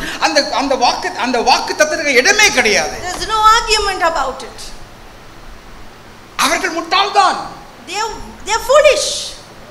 உன்னை விட முதிர்ச்சியிலே குறைவாக இருப்பார்கள். They are less mature than you are. இருப்பதால தான் உனக்கு அவர்கள் இடையூறுகளை செய்கிறார்கள். And that's why they cause this hindrance. அப்படிப்பட்ட ஒரு மேலான ஒரு ஸ்தலத்துக்கு உன்னை நீயே கொண்டு சென்று வைத்துக்கொண்டு பிதாவே இவனுக்கு மன்னியும் இவளுக்கு மன்னியும் இவனுக்கும் இவளுக்கும் என்ன எனக்கு அகைன்ஸ்டாக செய்யலாம் என்று அவருக்கு தெரியாது. So you can go before the Father and say, Father, forgive them for they know not what they are doing. அவர்கள் செய்வது என்னவென்று தெரியாமல் இருப்பதாலே உங்களுக்கு எனக்கும் நாம் அவரை மன்னிப்பதற்கு நமக்கு விடுப்பு கிடையாது. So what's விடுப்பு? Excuse. No excuse. So there is no excuse for us to forgive those who sin against us. ஒரு சிலருக்கு இது ஒரு பொழுதுபோக்கு. மற்றவர்களை தொந்தரவு பண்றதே ஒரு பொழுதுபோக்கு. For some people this is their entertainment habit. It's their habit. It's their character. அது அவருடைய குணாதிசயமே அப்படிதான். It's their nature to disturb others. அப்படி உங்களுக்கு அந்த எண்ணம் உங்களுக்கு இங்க இருக்கணும். அது எப்பமே புத்தியில பின்னால இருக்கணும். You should always have this behind your mind. அது இருந்தா நீங்க மன்னிப்பீர்கள். If you have this you would forgive. அதை தான் இயேசு செய்தார். And this is what Jesus did. நமக்கு ஒரு சரித்திரம் இருக்கிறது புதிய ஏற்பாட்டிலே. We have a history mentioned in the New Testament. அவன் தான் ஃபர்ஸ்ட் மார்ட்டியர். அவன் தான் முதல் ரத்தத்தை அபிஷேகம் பண்ணினான். தெரியுமா? என்ன பாருமா? He was the first martyr in the யார் அது Bible. முதல் ரத்த சாட்சி? Who is the first martyr in the Bible? நீதான் ஃப்ரண்ட் ரோ பெரிய ஸ்மார்ட்டஸ்ட் ஸ்டூடெண்ட். நான் யாரும் பின்னால் பெஞ்சில் யாரும் அந்த கேள்வி கேட்க மாட்டேன். ஏன்னா ஃப்ரண்ட் ரோல போறவங்க நல்லா பதில் சொல்லுவாங்க. First martyr Stephen. ஸ்டீவன் மரித்தான். Stephen died. ரத்த சாட்சியாக மரித்தான். He died as a martyr. அவன் ரத்த சாட்சியாக மரிக்கும்போது அவன் இப்படியாக ஜெபித்தான். And when he died as a martyr, this is what was his prayer. அப்போஸ்தலர் நடபடிகள் 7ஆம் அதிகாரம் 59 60வது வாக்கியத்தை நான் படிக்கின்றேன். Let me read you from the book of Acts chapter 5 verses 59 and 60. 7:59 and 60. Chapter 7 verse 59 and 60. அப்பொழுது கர்த்தராகிய இயேசுவே என் ஆவியை ஏற்றுக்கொள்ளும் என்று ஸ்தேவான் தொழுது கொள்கையில் அவனை கல்லெறிந்தார்கள். அவனோ முழங்கார் படியிட்டு இவர்கள் மேல் இந்த பாவத்தை சுமத்தாதிரும் என்று சொல்லி மிகுந்த சத்தமிட்டு சொன்னான். என்ன சொன்னான் தெரியுமா? ஆண்டவரே, இவர்கள் என்ன செய்யணும் அவர்களுக்கு தெரியாது, அவர்களை மன்னியும் என்று சொன்னான். Stephen prayed, Lord Jesus, receive my spirit. Then he fell on his knees and cried out, Lord, do not hold this sin against them. ஸ்தேவானுக்குள்ள இப்படி ஒரு எண்ணம் வந்திருக்கும். Stephen also would have had this in his mind. இவங்க எல்லாம் குருட்டு பசங்க. They are all blind men. கடவுள் யாரை கண்கள் திறக்கிறான் அவங்க தான் வந்து கண் தெரிகிறவர்கள். Only those whose eyes are open. கடவுள் யாரை தொடவில்லை அவங்க எல்லாம் குருட்டு பசங்க. Are the ones who God has touched. பொதுவா குருட்டு பசங்க எல்லாம் திருட்டு பசங்க. Mostly blind people are rogues. அந்த குருட்டு பசங்க தான் சேவானை கல்லெறிந்து கொன்றார்கள். And those blind men had stoned Stephen to death. சேவான் ஜெபம் பண்ணினான், ஆண்டவரே அவர்களை மன்னியும் என்று சொன்னான். And Stephen prayed and said, Lord, forgive them. எப்போ ஜெபம் பண்ண தெரியுமா? அவன் தெரியும் சாக போறான்னு சொல்லிட்டு. He prayed when he was about to die. அவனுடைய கடைசி வார்த்தை அதாங்க. This was his last word. அந்த வார்த்தைக்காக அவன் பலத்தை அப்படியே வச்சிருந்தான். ஆண்டவரே மன்னியும் சொல்லிட்டு தப்பு வந்து செத்துட்டான். He prayed and said, Lord, don't hold this sin against them, and he fell down and died. தேவனுடைய ஒரு கட்டளை. மற்றவர்களை மன்னிக்க வேண்டும் என்பது தேவன் நமக்கு கொடுத்திருக்கிற ஒரு பெரிய கட்டளை. This is the command that God has given us to forgive others. ஒருமுறை பேதுரு இயேசுவிடத்தில் வந்து ஒரு கேள்வியை கேட்டான். Once Peter came to Jesus and asked Jesus this question. இந்த சரித்திரத்தை மத்தேயு எழுதிய சுவிசேஷம் 18வது அதிகாரம் 27வது வாக்கியத்தை நாம் படிக்கின்றோம். In the Gospel of Matthew chapter 18 we read this history. 18வது அதிகாரம் 22வது வாக்கியம். இயேசு அதற்கு மறுஉத்தரமாக 7 தரம் அல்ல 7 தரம் மட்டும் என்று உனக்கு சொல்லுகிறேன் என்று சொன்னார். The Gospel of Matthew chapter 18 verse 22 says, Jesus answered, I tell you, not 7 times but 77 times. எத்தனை முறை மன்னிக்கலாம்? How many times can you forgive? யாரெல்லாம் மேத்ஸ் படிக்கிறோம்? 7 பெருக்கல் 70 எத்தனை முறைமா? What is நான் இதை தொண்ணு கரெக்டா பண்ணி ஏற்கனவே முடி வந்து வச்சிட்டேன் நீ. So 490 70 multiplied by 7 490 times. 7 times 70 is 490. அப்ப என்ன பண்ண நோட் புக் வச்சிக்கினே நம்பர் 1 நம்பர் 2 இத்தனை முறை மனுஷன் ஏன்னே போயிடணும். So you have to keep an account and keep writing down how many times you Yes, forgive. அப்படி சொல்லவில்லைங்க. No, Jesus did not say this. கணக்கெல்லாமே மன்னி. You forgive without counting. கணக்கே பார்க்காம மன்னி. Just keep forgiving மன்னித்து கொண்டே இரு. Keep on நீ forgiving. மன்னிக்க The more you keep forgiving and forgiving, அவன் சேஞ்ச் ஆவான். அவன் மாறுவான். He would change. அவன் மாறுவான். He would change. அதாவது குட்ட குனிஞ்சினே போனா எவ்வளவு தூரம் குட்டுவாங்க? நீங்க தர வரைக்கும் போயிட்டீங்க. அதுக்கு அப்புறம் பள்ளம் தோண்டிய உள்ளத்துல கொட்ட மாட்டான். If someone is just beating you down, will he dig a hole and try to push you inside and keep beating you? No, அப்படி செய்ய முடியாது. அந்த மாதிரி யாரும் செய்யறது கிடையாது. No one does such things. அவ்வளவு புத்தி யாருக்கும் கிடையாது. 7 முறை மன்னிக்க வேண்டும். கணக்கில்லாமல் மன்னிக்க வேண்டும். You have to forgive without counting. இயேசு கிறிஸ்து ஜெபித்தார். Jesus prayed. சந்தோஷமா இருக்கின்ற நேரத்திலே மாத்திரம் ஜெபிக்கின்றவர்கள் சந்தோஷம் இல்லாமல் இருக்கும்போது ஜெபிப்பார்கள் என்றால் அது பெரிய ஒரு கேள்வி. It is a question to ask those when those who pray when they are happy and if they don't pray when they are sad. அதை வேறு விதமாக சொல்ல வேண்டும் என்றால், If I have to tell you in another way, உங்கள் வாழ்க்கையிலே பிரச்சனை இருக்கும்போது நீங்கள் ஜெபிக்கவில்லை என்று சொன்னால் பிரச்சனைகளே இல்லாததும் உங்களால் ஜெபிக்கவே முடியாது. if you don't pray when there is no problem, you cannot pray when you have problems. When you don't pray when there is a problem, you cannot pray when there is no problem. உனக்கு பிரச்சனை இருக்கும்போது நீ ஜெபிக்கவில்லை என்று சொன்னால் பிரச்சனைகள் இல்லாத போது உன்னால ஜெபிக்கவே முடியாது. சந்தோஷமாக இருப்பாய் நீ. You would be joyful when you don't have problems and so நீங்க என்ன செய்யணும்? பிரச்சனை இருக்கும்போது ஜெபித்தே ஆக வேண்டும். so you ought to pray when you have problems. அப்படி பிரச்சனை ஜெபிக்கும் பொழுது So when you pray when you have problems, பிரச்சனை இல்லாத சமயத்திலே உங்களால ரொம்ப அதிகமாக ஜெபிக்க you முடியும். can even pray more when you have no problems. எல்லாரும் நினைக்கிறாங்க ஜெபிப்பது தேவனுக்கு கிம்பளம் கொடுப்பது என்று சொல்லி. Many people think that prayer is worrying God bribing God. or bribing God. We don't bribe God by prayer. We don't.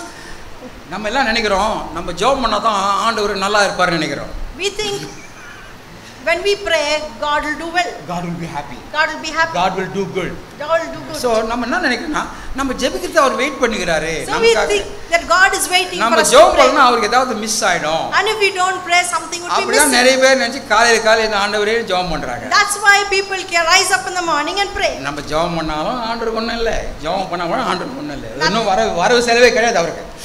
For God, nothing bothers if we pray or we don't pray. வரவு செலவு உங்களுக்கு தாங்க. But we have to keep an account. நீங்க ஜெபிப்பது உங்களுக்கு தான் சந்தோஷம். நீங்கள் ஜெபிப்பது உங்களுக்கு தான் வரவு. If you pray, that's a gain for you, and if you don't pray, it's a loss for you.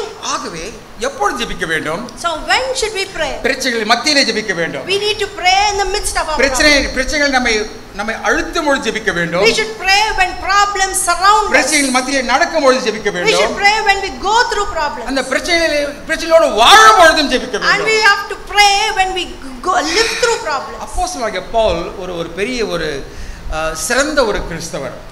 Saint Paul was a profound Christian. அவரை வாழ்க்கை குறித்து ஒரு முறை இப்படியாக சொல்லியிருக்கிறார். One person stated about him and his life. பவுலே சொல்லியிருக்கார் 2 கொரிந்தியர் Saint Paul himself says in the book of 2 Corinthians, 12வது அதிகாரம் 9வது வாக்கியத்தில் இப்படியாக சொல்கிறார். 2 Corinthians chapter 12. 2 Verse கொரிந்தியர் 9. அதற்கு அவர் என் கிருபை உனக்கு போதும். Hallelujah. And he said to me, my grace is sufficient for you, for my power is made perfect in your weakness. Pavul 3 முறை ஜெபம் பண்ணான்னு வேதத்தில் எழுதப்பட்டிருக்கிறது. It is said in the Bible that Paul prayed 3 times. அது பவுலே எழுதியிருக்கிறார். Saint Paul himself has written நான் it. நினைக்கிறேன் பவுல் நான் 30 முறை ஜெபம் பண்ண சொல்றதுக்கு இஷ்டப்பட்டிருக்க மாட்டார். Saint Paul, I think to myself that Saint Paul would not have desired to say that I prayed 30 times. 1000 முறை அவர் ஜெபம் பண்ணிருக்கலாம். He might have even prayed 1,000 times. ஆனால் ஆண்டவர் என்ன சொன்னார்? என் கிருபை உனக்கு போதும்பா. But God told him, my grace is sufficient for you. நான் உன் பிரச்சனையை நான் தீர்க்க போவதில்லை. I am not going to solve your problem. அந்த பிரச்சனையின் மத்தியிலே என்னுடைய கிருபையை நான் உனக்கு அதிகமாக கொடுக்க But போகிறேன். in the midst of your problem, I am going to increase my grace. இப்போ நான் ஒரு கேள்வி கேட்கிறேன். உங்களுக்கு பிரச்சனை போறமா கடவுளுடைய கிருபை வேண்டுமா? Let me ask you, do you want your problem நம்ம எல்லாரும் solved or you want God's grace? நம்ம எல்லாரும் பிரச்சனை தான் போறோம் ஜெபம் பண்றோம். We will all pray for our problem to be solved. ஆனால் பிரச்சனை போனாலும் நமக்கு சந்தோஷப்படுறதுக்கு சான்ஸே கிடையாது. But there is no chance for us to receive joy if our problems go away. கர்த்தர் நம்மோடு இருக்கும்போது இருக்கிற சந்தோஷம் வேற எதுவுமே கிடையாது. There is no other greater joy than having God with us. என்னோட அருமையான நண்பர் இப்படியாக ஒரு பாட்டை எழுதியிருக்கின்றார். My wonderful friend had written down a song like உம்மை this. நான் பார்க்க வேண்டும் ஆண்டவரே. He said, Lord, I need to see you. உம்மை நான் கேட்க வேண்டும் ஆண்டவரே. And I need to ask you, Lord. நீர் என்னை தொட வேண்டும் ஆண்டவரே. You need to touch me, Lord. நீர் என்னை தொடும்போது நான் அதை உணர வேண்டும் ஆண்டவரே. And when you touch me, I need to feel it, Lord. அதுதான் ஆசீர்வாதம். And that is blessing. அதுதான் ஆசீர்வாதம். And that is blessing. இயேசுக்கு பக்கத்திலே 2 திருடர்கள் இருந்தார்கள். There were 2 thieves who were crucified beside Jesus. ஒருத்தன் மனமாறினான். One repented. ஒருத்தன் மனமாறின உடனே அவனுக்கு சொன்னார் இயேசுக்கு திரும்பி இன்றைக்கு நீ என்னோடு கூட பரதேசில் இருப்பாய்னு And சொல்லிவிட்டார். Jesus looked at him and said, today you will be with me in paradise. இயேசு இன்னும் சிலுவையில் தான் தொங்கி நிற்கிறாரு. Even today Jesus is on the cross. நீ பரதேசில் இருப்படான்னு சொல்லிட்டாரு. And he said, you will be with me in paradise. என்ன தத்துவம் இது? What a என்ன word. தத்துவம் இது? இப்ப பாருங்க நேற்று சாயங்காலம் உங்க பாஸ்டர் வந்தார் என்ன கூட்டிட்டு வரதுக்கு ஸ்டேஷனுக்கு வந்தாரு. So last night pastor had come to the railway station to pick me up. என் சூட்கேஸ் அவர் தூக்கி வந்தாரு. So he carried my bag. என் சூட்கேஸ் நான் யாருக்கும் கொடுக்க மாட்டேன். I'll never give my bag to anyone. அது கூட நிறைய காசு வச்சிருக்காங்க நான் கொடுக்க தெரியும் யாருக்குமே கொடுக்கிறதுக்கு. It's because I have a lot of money in it. அதுல நிறைய கோல்டு பாரம் இருக்கும் அதுல. There's a lot of gold in நான் it. எப்பவுமே கொடுக்கறது கிடையாது. அவர் ரொம்ப தொந்தரப்படி கொடுத்துட்டாரு. எடுத்துக்கினார் புடிக்கினார். அடுத்த சூட்கேஸ் நான் தூக்கிட்டு வந்தேன். So I carried one and he carried the other. படிக்கட்டால ஏறி மேலே வந்து நல்லா மூச்சு விட முடியல. And then I couldn't breathe because I got breathless climbing up the stairs. Heart problem. அது ஹார்ட் ப்ராப்ளம் கிடையாது. அது வந்து வேற ஒரு problem. I don't have any heart problem, but I have another problem. கார்ல ஏறி உட்கார்ந்தா மூச்சு வந்து என்னால விடவே முடியல. So I became breathless when I got into the car. 5 நிமிஷம் வந்து இருதயமே வெளியே வர மாதிரி வந்துருச்சு எனக்கு. For 5 minutes I felt as though my heart was pounding. 5 நிமிஷம் பிறகு ரெடி ஆயிட்டேன் தோசை சாப்பிடுறதுக்கு. But after 5 minutes I became all right. நல்லா ஆயிட்டேன். I became fine. என்னுடைய நண்பர் ஒருவர் இருக்கிறார். I have a friend. அவர் ஜெபம் பண்ணி குருடர்கள் எல்லாம் பார்த்திருக்கிறார்கள்.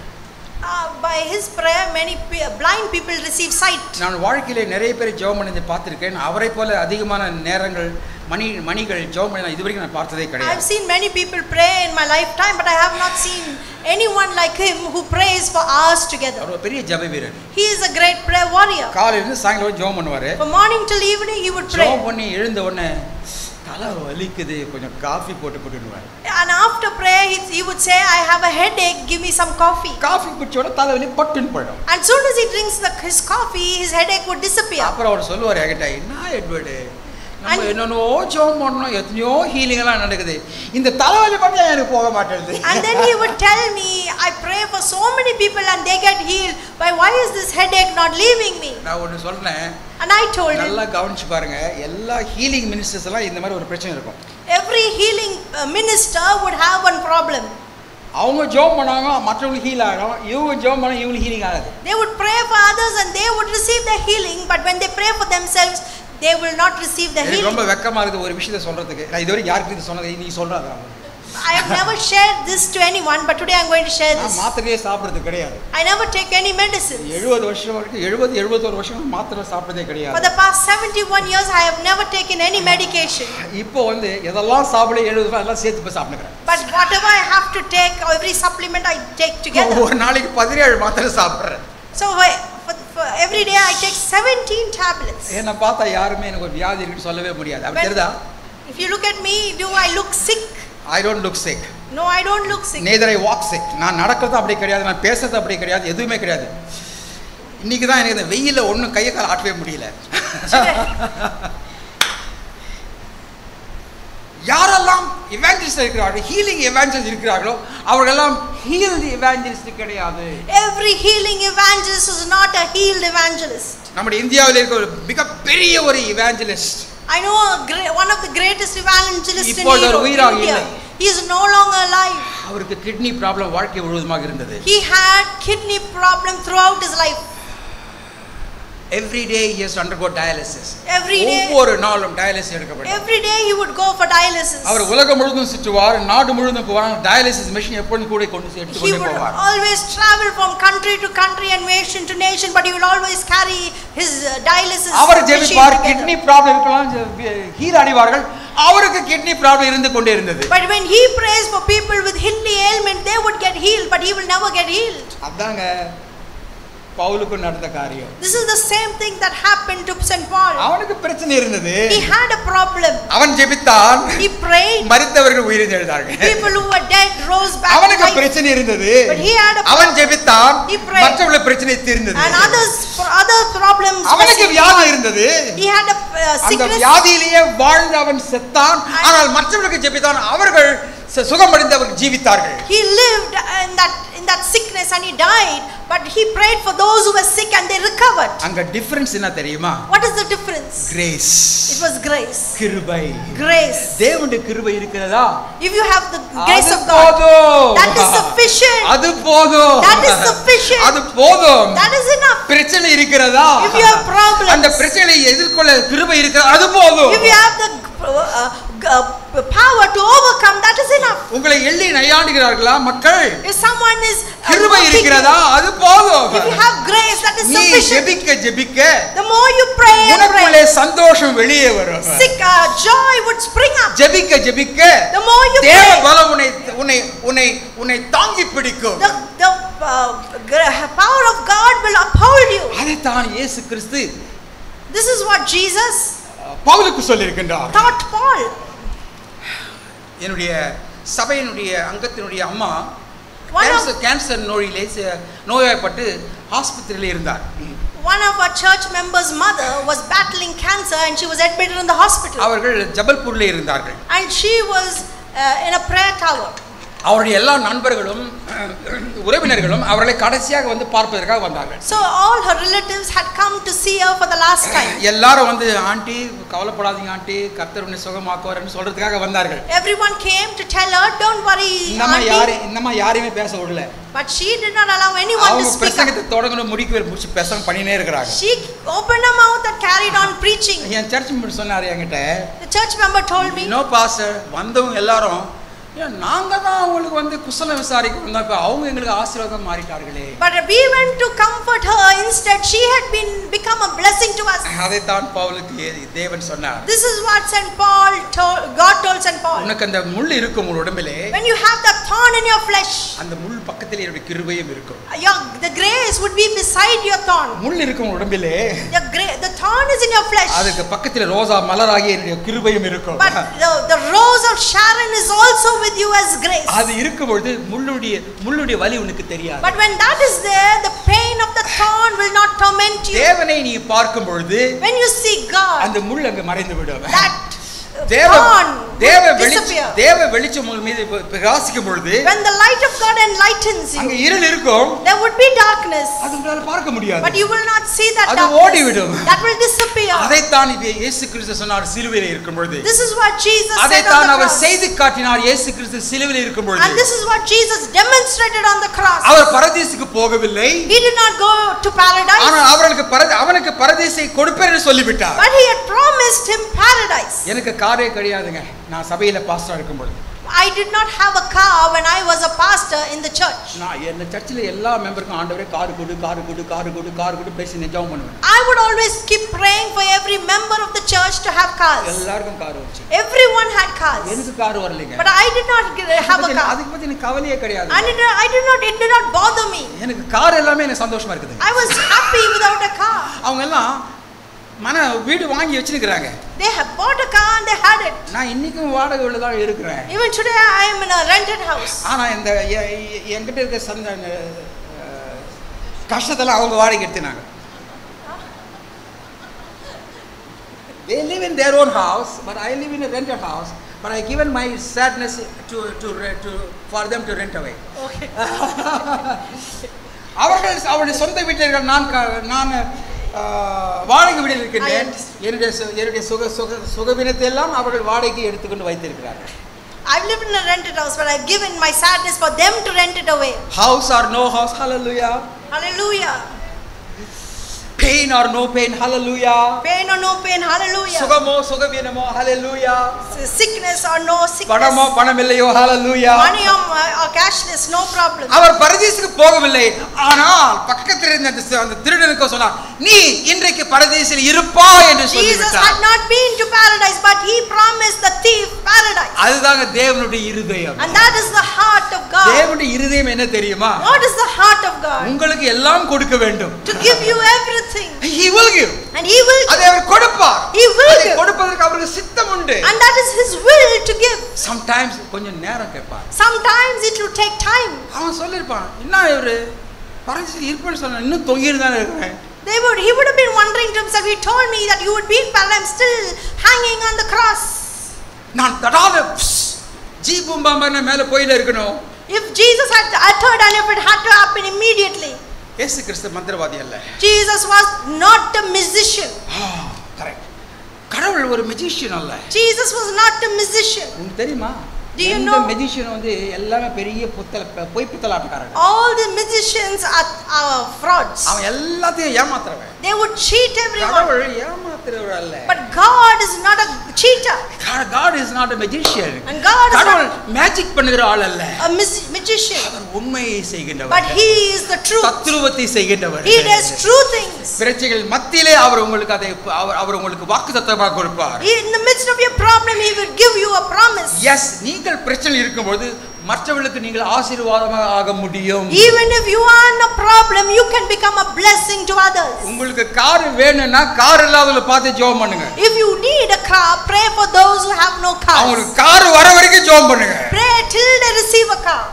உங்களுக்கு வீடு இல்லனா யாருக்கெல்லாம் வீடு இல்லையோ ஒரு லிஸ்ட் எடுத்து ஆண்டவரே உங்களுக்கு வீடு கொடுங்க வீடு. And if you need a house, you pray for those who have no house. செய்து பாருங்கள். Try it. ருசித்து பார். Taste and see. தேவனை ருசித்து பார். Taste the goodness of God. தேவனை ருசித்து பார்க்கும் பொழுது When you taste God, வாழ்க்கை வளமாக மாறிவிடும். your life would be prosperous. அதற்கு பிறகு நீ இயேசு என்று சொல்லும் பொழுது And then when you say Jesus, அது மற்றவருடைய காதிலே ஒரு இனிமையாக ஒலிக்கும். that would be a resounding அது ஒரு தேனை joy. போல இருக்கும். That would be like honey to the ஒரு ears. அழகான ஒரு பாடலை சிறிய வயதிலே கேட்டிருக்கின்றேன். When I had heard a song when I in my young age. இயேசு என்றதுமே எனக்கு ஒரு இன்பம் பிறக்குதப்பா. As soon as you say the name Jesus, there is a joy that springs up. காசினியில் அவரை போல ஒருவரை நான் கண்டதே இல்லையப்பா. I have not seen anyone like him in this world. இயேசு என்று சொல்லும் பொழுது உனக்கு இனிமையாக இருக்க வேண்டும். When you say Jesus, it should be sweet. இயேசு என்று சொல்லும்போது அது உனக்கு ஔஷதமாக மாற வேண்டும். When you say Jesus, that should become your medicine. Medicine, it is an ஔஷதம். அவர் ஒரு ஔஷதமாக இருக்க வேண்டும். He is your medicine and he should become your medicine. இயேசு என்று சொல்லும்போது அவர் உனக்கு அடைக்கலம் கொடுக்கின்ற அடைக்கல தேவனமாக இருந்து நீ பார்க்க வேண்டும். When you say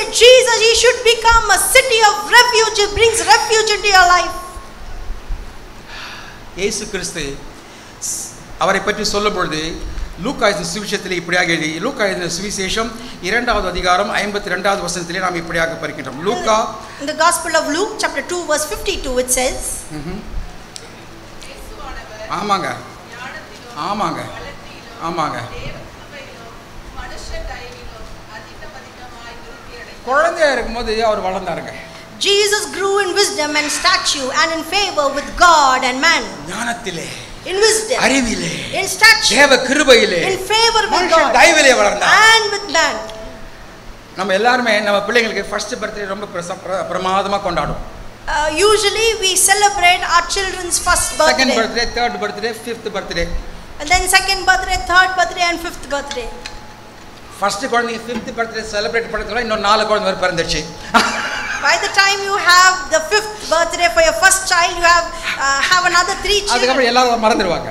And then you forget about everything. ஆனா இந்த குழந்தைக்கு 16 வயசுக்கு அம்மா எல்லாரும் வீட்லயும் பர்த்டே ஏமா நீ கொண்டாடுறதே இல்ல But அப்படினு. when this child turns 16, they would say everyone's birthdays are being இயேசு celebrated குழந்தையா by இருக்கு. God. இயேசு சிறுவரா இருக்கும்போது ஞானத்திலும் அறிவிலும் கடவுளுடைய கிருபையில மனுஷர் தயவிலே வளர்ந்தார். When Jesus grew, he grew up in wisdom and stature and favor with God and man. அவர் சிலுவையிலே அறையப்பட்டிருந்த பொழுதோ, But when he was crucified on the cross, தேவ கிருபையும் அவர் பார்க்கவில்லை, மனுஷர் தயவையும் அவர் எடுத்தார். he did not see the grace of God and favor of man. தாகமாய் இருக்கிறேன் என்று சொன்னார். When he said, I am thirsty, எவனா ஒரு தயவு பண்ணானா? did anyone care about him? எவனும் தண்ணி கொடுக்கல. No one gave him water. குழந்தையா இருக்கும்போது தேவ கிருபையிலும் மனுஷர் தயவிலும் வளர்ந்தவர் இப்பொழுது இந்த உலகத்துக்காக மரிக்கும் பொழுது கிருபை இல்லாமல் மனுஷர் தயவு இல்லாமல் அவர் தொங்கினார். The one who grew with the favor of God and the grace of God and favor of man did not have that grace and favor on the cross. நமக்கு கடவுளுடைய கிருபை வேண்டும், மனுஷ தயவு வேண்டுங்க. We really need the grace of God and the favor of man. சில சமயத்துல நமக்கு மனுஷ தயவு கிடைக்காதுங்க. Sometimes you will not have the favor of man. நீங்க ரொம்ப தாகமா இருப்பீங்க. You would be thirsty. உங்களுக்கு தண்ணி யாரும் கொடுக்க மாட்டாங்க. No one will bother to quench your thirst. தண்ணி கொடுக்காட்டி பரல தண்ணி காட்டுவாங்க. They will, instead of giving you water, they will just show you the water. அதாங்க பிரச்சனை. That is the problem. நம்ம சுத்தி நமக்கு தண்ணி காட்டுற தான் நிறைய இருப்பாங்க. There are many people who will just show you water and not give you அவங்களுக்கு water. அவங்க ரொம்ப பிசினாரிங்க. They are stingy people. பிசினாரி நல்ல வார்த்தை தான். அது மெட்ராஸ்ல தான் சொல்வாங்க. உங்களுக்கும் சொல்லுவீங்களா? ஆமா ரொம்ப பிசினாரிங்க. They are stingy people. இடம் கையிட்டு எதுவும் செய்ய மாட்டாங்க. Their hand will not come to give. அந்த நேரத்திலே But at that moment, இயேசு ஜெபித்தார். Jesus prayed. அவர் ஜெபித்ததை நிறுத்தவே இல்லை. ஜெபித்தார் ஜெபித்துக் கொண்டே இருந்தார். Jesus prayed and continued to pray. பிரச்சனை மத்தியிலே அவர் செய்த ஒரு முக்கியமான ஒரு காரியம் என்று சொன்னால் அவருடைய குடும்பத்தை அவர் மறக்கவில்லை. The greatest thing that Jesus did in the midst of his problem was not forgetting his family. சிலுவையை தொங்குகிறார். He was hanging on the cross. தூரத்திலே யோவானை பார்க்கிறார். And at a distance he saw John. இங்க வாடான்னு கூப்பிட்டார். And he called him. யார் தெரியுதா? He said, "Do you know who this is?" என்னுடைய தாய். He said, "My mother." அப்படி பாத்துக்கப்பா. Take care of her. இன்னும் ஒரு சில மணி நேரத்தில் நான் இறந்து விடுவேன்.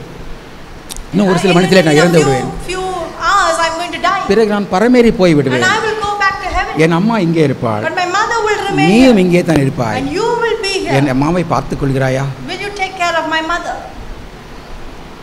என்ன எக்ஸாம்பிள் அது? What an exemplary. அவருக்கு பிரச்சனை தலைக்கு மேல வெள்ளம், He had problems above his head, ஆனால் உள்ளமோ தாய் மேலே. but his heart was with his mother. அது ஒரு பெரிய ஒரு example. That is the greatest example. இயேசு ஒரு பெரிய மாதிரி படிவமாக மாறினார். Jesus became an example to உனக்கு us. பிரச்சனை இருந்தாலும் உன் குடும்பத்தை நீ பார்த்துக்கொள். Even if you have problems, take care of your family. உன் தாய் தகப்பன்மாரை பார்த்துக்கொள். You have to take care of your parents. யோவான் ரொம்ப சின்ன பையன் young man. Was a young man.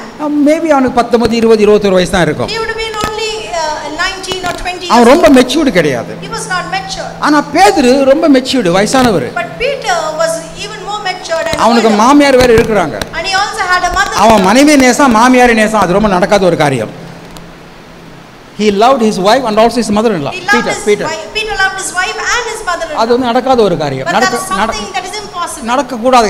மனைவி நேசிப்பாங்க, மாமியார் நேசிக்க மாட்டாங்க. They would love their wife but not the mother-in-law. But பேதுரு நல்ல மனுஷன். But Peter was a good man. ஏன்னா அந்த அம்மா சிக்கா இருக்கும்போது இயேசு கூட அவங்க சுகவீரமா இருக்கணும், எப்படியா ஜோம் பண்ணி உயிரை வைங்க. Because we see when Jesus went to his house, Peter asked him to pray, touch his mother-in-law and heal her. ஒரு அமெரிக்கன் எருசலேம் நகருக்கு போனானாம். When American went to the city of Jerusalem. அங்க போன உடனே அவங்க மாமியார் இறந்துட்டாங்க. And when he went there, his mother-in-law passed away. அதுக்கப்புறம் அவர் சொன்னாரு, நான் எங்க மாமியாரை நான் அமெரிக்காவுக்கு கொண்டு போறேன். So he said, I'm going to take the body to America. அங்க ஒரு லோக்கல் ஆள் வந்து என்ன சொன்னாரு, ஏன்பா அமெரிக்கா கொண்டு போறதுக்கு ரொம்ப செலவாகும்பா ஏர்பிளேன்ல. So she said, நீ அவளை இங்கே வச்சிருப்பா ரொம்ப சீப்புன்னாரு. So the other person told him, it is cheaper to bury your mother-in-law in this place than to take her to a foreign land and bury her there. அது American சொன்னா, நான் காதுல பூ வச்சிருக்கேனா. So he said, what do you think, can you cheat me? அப்பா உனக்கு தெரியுமா இந்த ஊர்ல ஒரு ஆளை புதைச்சாங்க, 3ஆவது நாள் உயிராயிட்டான். Do you know they buried a person and on the third day he rose again? இப்போ எங்க மாமியாருக்கு போச்சா 3 நாள் உயிராயிட்டா நான் என்ன பண்ணுவேன்?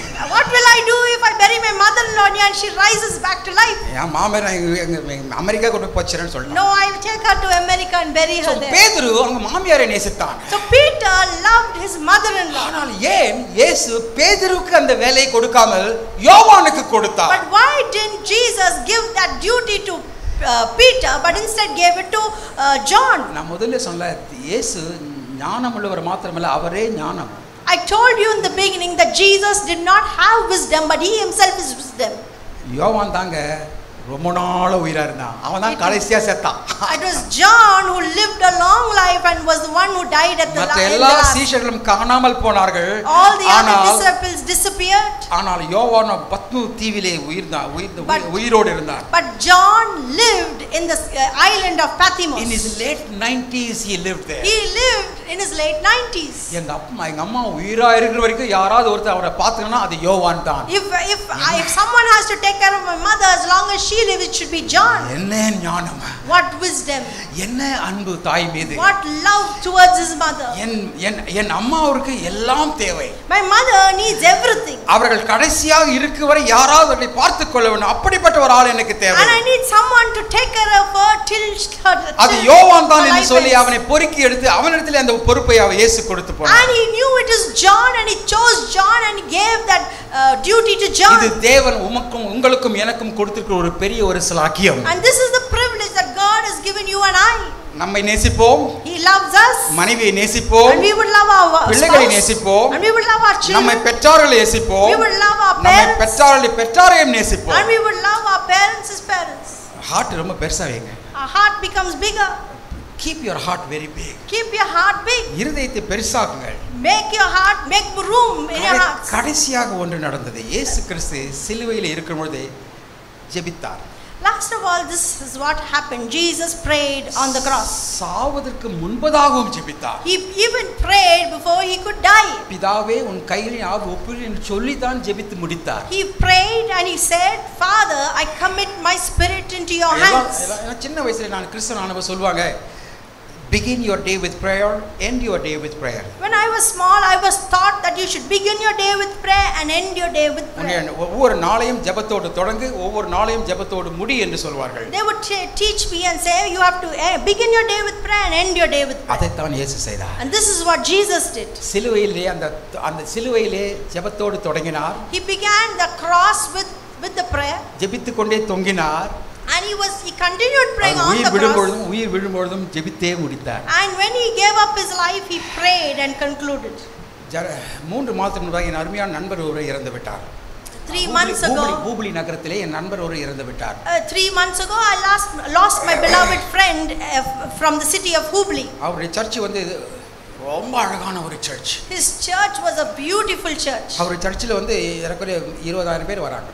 Almost 20,000 people attend his church. அவருடைய ஃபாஸ்டிங் பிரேயருக்கு 5,000 பேர் வராங்க. And for his fasting prayer, 5,000 people would gather. ஒரு நாள் ஒரு வீட்டுக்கு ஜெபம் பண்ண போனார். So one day he went to a house for prayer. அந்த வீட்டில் யாரோ இறந்து இருக்கிறார்கள். அது அவர்கள் குசல விசாரித்து அவர்களுக்காக ஜெபிக்க வேண்டும் என்று போனார். So someone had died in that house, so he went to that funeral house to condole with them. And then he prayed. And he prayed. And when he was about to say amen, And when he was about to say amen, he collapsed and died. அவர் கீழே விழுந்து மரித்து போனார். கீழே விழுந்து மரித்து போனார். He fell down and died. வாழ்க்கையை ஜெபத்தோடு தொடங்கினார். He began his life with prayer. வாழ்க்கையை ஜெபத்தோடு முடித்தார். And he ended his life with prayer, in prayer. அப்படிப்பட்ட ஒரு ஆசீர்வாதம் உங்களுக்கும் எனக்கும் தேவை. You and I need such a blessing in life. இயேசு அதைத்தான் செய்தார். And this is what Jesus did. பிரச்சனைகள் மத்தியிலே அவருடைய சிலுவை வாழ்க்கையை துவங்கினார். In the midst of his problem, he began to pray. பிரச்சனைகள் மத்தியிலே ஜெபித்தார். And he continued to pray in the midst of his problem. ஜெபித்து அவருடைய ஆவியை தேவனிடத்திலே கொடுத்தார். And he prayed and surrendered his spirit to the Lord. இதை செய்வதற்கு நீங்கள் ரெடியாக இருக்கிறீர்களா? Are you prepared to do such a thing in life? அப்படி ரெடியா இருந்தா எல்லாரும் நீங்க எழுந்து நிற்கணும். If you are prepared, then you can raise to your எல்லாரும் உங்க feet. கால்களில் எழுந்து நில்லுங்கள். நான் உங்களுக்காக ஜெபிக்க You can விரும்புகிறேன். all raise to your feet for a word of prayer. கர்த்தர் நல்லவர், அவர் கிருபை என்றும் உள்ளது. The Lord is good and his mercy endures forever. கர்த்தர் நல்லவர், அவர் மாறாதவர். The Lord is good and he is unchanging. அழைத்தவர் உண்மை உள்ளவர். He who has called us is faithful. Our மறக்காதவர். And he will never forget us. நமக்கு நம்முடைய தேவைகளை மறுக்காதவர். And he will never keep anything away from us. அவர் நம்மை நேசிக்கிறார். He loves us. நாம் மற்றவர்கள் நேசிக்க வேண்டும் என்று விரும்புகிறார். And he wants us to love others. அவர் ஜெபித்தார் பிரச்சனைகள் மத்தியிலே. He prayed in the midst of நீங்களும் problems. நானும் ஜெபிக்க வேண்டும் என்று அவர் விரும்புகிறார். And he wants you and I to pray in the midst of the problems. அவருடைய வாழ்க்கையை ஜெபத்திலே தொடங்கினார். He began his life with prayer. 40 நாள் போய் ஜெபித்தார் அவர் For வனாந்தரத்திலே. 40 days he went into the wilderness and சிலுவையிலே prayed. உயிரை விழும்பொழுது ஜெபத்தோடு ஜெபம் செய்து அவர் ஜீவனை விட்டார். And on the cross he prayed and gave up his life. அப்படிப்பட்ட ஒரு வாழ்க்கை உங்களுக்கு வேண்டும் என்று சொல்லி இந்த நாளிலே நீங்கள் ஜெபிக்க வேண்டும் என்று நான் So கேட்டுக்கொள்கிறேன். I'm asking you today to pray to have such a life. கண்களை மூடுவோமா? Shall we close our eyes? அன்பான ஆண்டவரே, And say, loving Lord, நீர் வந்ததற்காக நன்றி. I thank you for coming. நீர் வாழ்ந்த வாழ்க்கைக்காக நன்றி. I thank you for the life that நீ you விட்டு lived. போன சாட்சிக்காக நன்றி. I thank you for the நீர் testimony சொல்லி that you போன left நீர் behind. சொல்லி போன உபதேசங்களுக்காக நன்றி. I thank you for the teachings that you எங்களை left வாழ behind. வைக்க உங்கள் உயிரை தந்ததற்காக நன்றி I thank ஆண்டவரே. you for giving us life that எங்களுக்கு we ஒரு may முன் live. மாதிரியான வாழ்க்கை நீர் விட்டு விட்டு போனதற்காக ஸ்தோத்திரம் Thank you ஆண்டவரே. for giving us an example. நீர் in ஜெபித்தீர், நீர் ஜெபித்தீர், நீர் ஜெயித்தீர் ஆண்டவரே. life. You prayed and you conquered, Lord. நாங்களும் ஜெபித்து ஜெயிக்க எங்களுக்கு கிருபை தாரும் என்று ஜெபிக்கிறோம் We ஆண்டவரே. pray that we may also pray and conquer, Lord. நீர் ஜெபத்தோடு தொடங்கினீர், ஜெபத்தோடு முடித்தீர். அப்படியே எங்கள் வாழ்க்கையும் தொடர்ந்து நாங்கள் முடிக்க எங்கள் கிருபை தாரும் என்று ஜெபிக்கிறேன் ஆண்டவரே. You began your life with prayer and you ended your life with prayer, Lord. கர்த்தராகிய Lord, give us இயேசு the privilege கிறிஸ்துவின் to live நாமத்தினாலே by prayer, Lord. கர்த்தராகிய இயேசு கிறிஸ்துவின் நாமத்தினாலே என்னை கேட்டுக்கொண்டிருக்கிற எல்லாரையும் இயேசுவின் நாமத்தினாலே இந்த ஆசீர்வாதத்தை சொல்லி அவர்களை ஆசீர்வதிக்கிறேன் ஆண்டவரே. We bless everyone in the name of Jesus who has rendered such a prayer in Jesus' name. In Jesus name I pray. இயேசுவின் நாமத்திலே பிதாவே. In Jesus' name we pray. ஆமென். ஹல்லேலூயா. கல்வாரி சிலுவையில் இயேசு செய்து முடித்த ஒவ்வொரு காரியத்தையும் பட்டியலிட்டதை பார்த்தோம். அவர் உயிரோடு இருந்தவும் இந்த உலகத்தில் வாழ்ந்த போது அவர் செய்ததை பார்க்கிறோம். கல்வாரி சிலுவையில் தன்னுடைய வேதனையின் மத்தியில், தன்னுடைய கஷ்டத்தின் மத்தியில், தன்னுடைய பிரச்சனையின் மத்தியில் அவர் பெரிய காரியங்களை செய்தார். Praise the lord. Hallelujah, hallelujah. இதனால கூட நம்ம கற்றுக்கொண்ட இந்த பாடங்களுக்காக நம்ம ஆண்டவரை ஸ்தோத்திரிப்போம். ஹல்லேலூயா. Thank you Lord. இன்னைக்கு நீங்களும் நானும் இந்த உலகத்தில் ஜீவனோடு கூட இருக்கிறோம், பலத்தோடு கூட இருக்கிறோம், சந்தோஷத்தோடு கூட சமாதானத்தோடு கூட இருக்கிறோம். ஹல்லேலூயா. இந்த நாளிலும் கூட இயேசு மரித்த போது தன்னுடைய மரணத்துக்கு முன்பு அந்த மரித்த அந்த வேளையில் அவர் செய்த ஒவ்வொரு காரியத்தையும் நம்ம பார்த்தோம். இப்படிப்பட்ட ஒரு காரியத்தை செய்த மனுஷன் இந்த உலகத்தில் யாருமே இல்லை. மரிக்கும்போது யாரும் எதையும் செய்ய மாட்டாங்க. ஆனால் இயேசு தன்னுடைய மரணத்தின் போது பிதாவின் சித்தம் எல்லாவற்றையும் செய்து முடித்தார். ஹல்லேலூயா. இதனாலும் கூட நம்ம கற்றுக்கொண்ட எல்லா பாடங்களுக்காக நம்ம ஆண்டவரை ஸ்தோத்திரிப்போமா.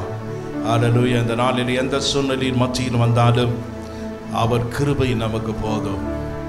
கர்த்தர் நமக்கு உதவி செய்ய வல்லவராய் இருக்கிறார். கர்த்தர் நம்மளை வழி நடத்த நல்லவராய் இருக்கிறார். அவர் போதுமானவர்களும் அதிகமானவராய், ஏராளமானவராய், தாராளமானவராய் இருக்கிறார். இயேசு கல்வாரி சிலுவையில் தனக்காக எதையும் செய்யலை. எல்லாம் இந்த மனுக்குலத்துக்காக, உங்களுக்காக, எனக்காக. ஹல்லேலூயா. ஆகையால் தான் இந்த நல்ல நாளை, இந்த வெள்ளிக்கிழமை இயேசு மரித்த நாளை நல்ல வெள்ளி என்று சொல்றோம். ஹல்லேலூயா. இது இயேசுவுக்கு நல்லதல்ல, நமக்கு நல்லது. ஹல்லேலூயா. இது இயேசுவுக்கு நல்ல வெள்ளி அல்ல, உங்களுக்கு எனக்கு நல்லது. இந்த உலகத்தின் மக்களுக்கு நல்லது. ஹல்லேலூயா. இது பிதாவுக்கு நல்லதல்ல. ஹல்லேலூயா. இது நமக்கு நல்லது. தன்னுடைய ஒரே பேரான குமாரனை இழந்த நாள் இது.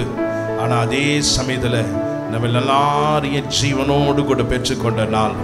ஹல்லேலூயா. இந்த மனுக்குலத்தை அவர் தமக்கு என்று சொந்தமாக்கி கொண்ட நாள். இதனால் கூட நம்முடைய வாழ்வை நம்ம அர்ப்பணிப்போம்.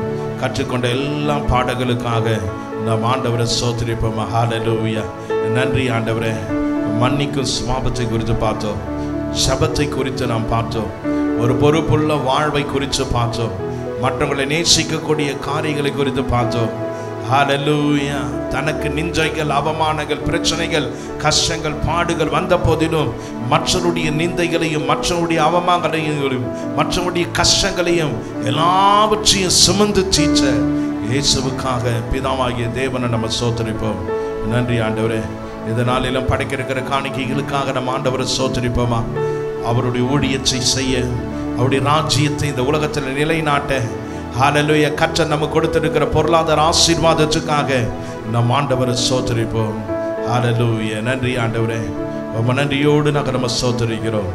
இதனாலும் கூட ஹல்லேலூயா, நாங்கள் படைக்க இருக்கிற ஒவ்வொரு காணிக்கைகளுக்காக ரொம்ப நன்றியோடு நாங்கள் நம்ம ஸ்தோத்திரிக்கிறோம். ஹல்லேலூயா. நீர் எங்களுக்கு செய்த நன்மையான காரியங்கள் இந்த உலகத்துக்கு சென்றடைய, ஆண்டவரே, உம்முடைய ராஜ்யம் ஸ்தாபிக்கப்பட, உம்முடைய ஊழியம் ஆசீர்வதிக்கப்பட, ஹல்லேலூயா, எங்களுடைய ஆசீர்வாதத்திலிருந்து ஒரு பங்கை நாங்கள் கொடுக்கிறோம். உங்கள் மேலே வச்சிருக்கிற அன்பின் நிமித்தம் கொடுக்கிறோம். நீர் எங்களை ஆசீர்வதிச்சிரே, அதை எண்ணி நாங்கள் நம்ம ஸ்தோத்திரிக்கிறோம். இயேசுவின் நாமத்தில் ஜெபிக்கிறோம் எங்கள் ஜீவனுள்ள நல்ல பிதாவே.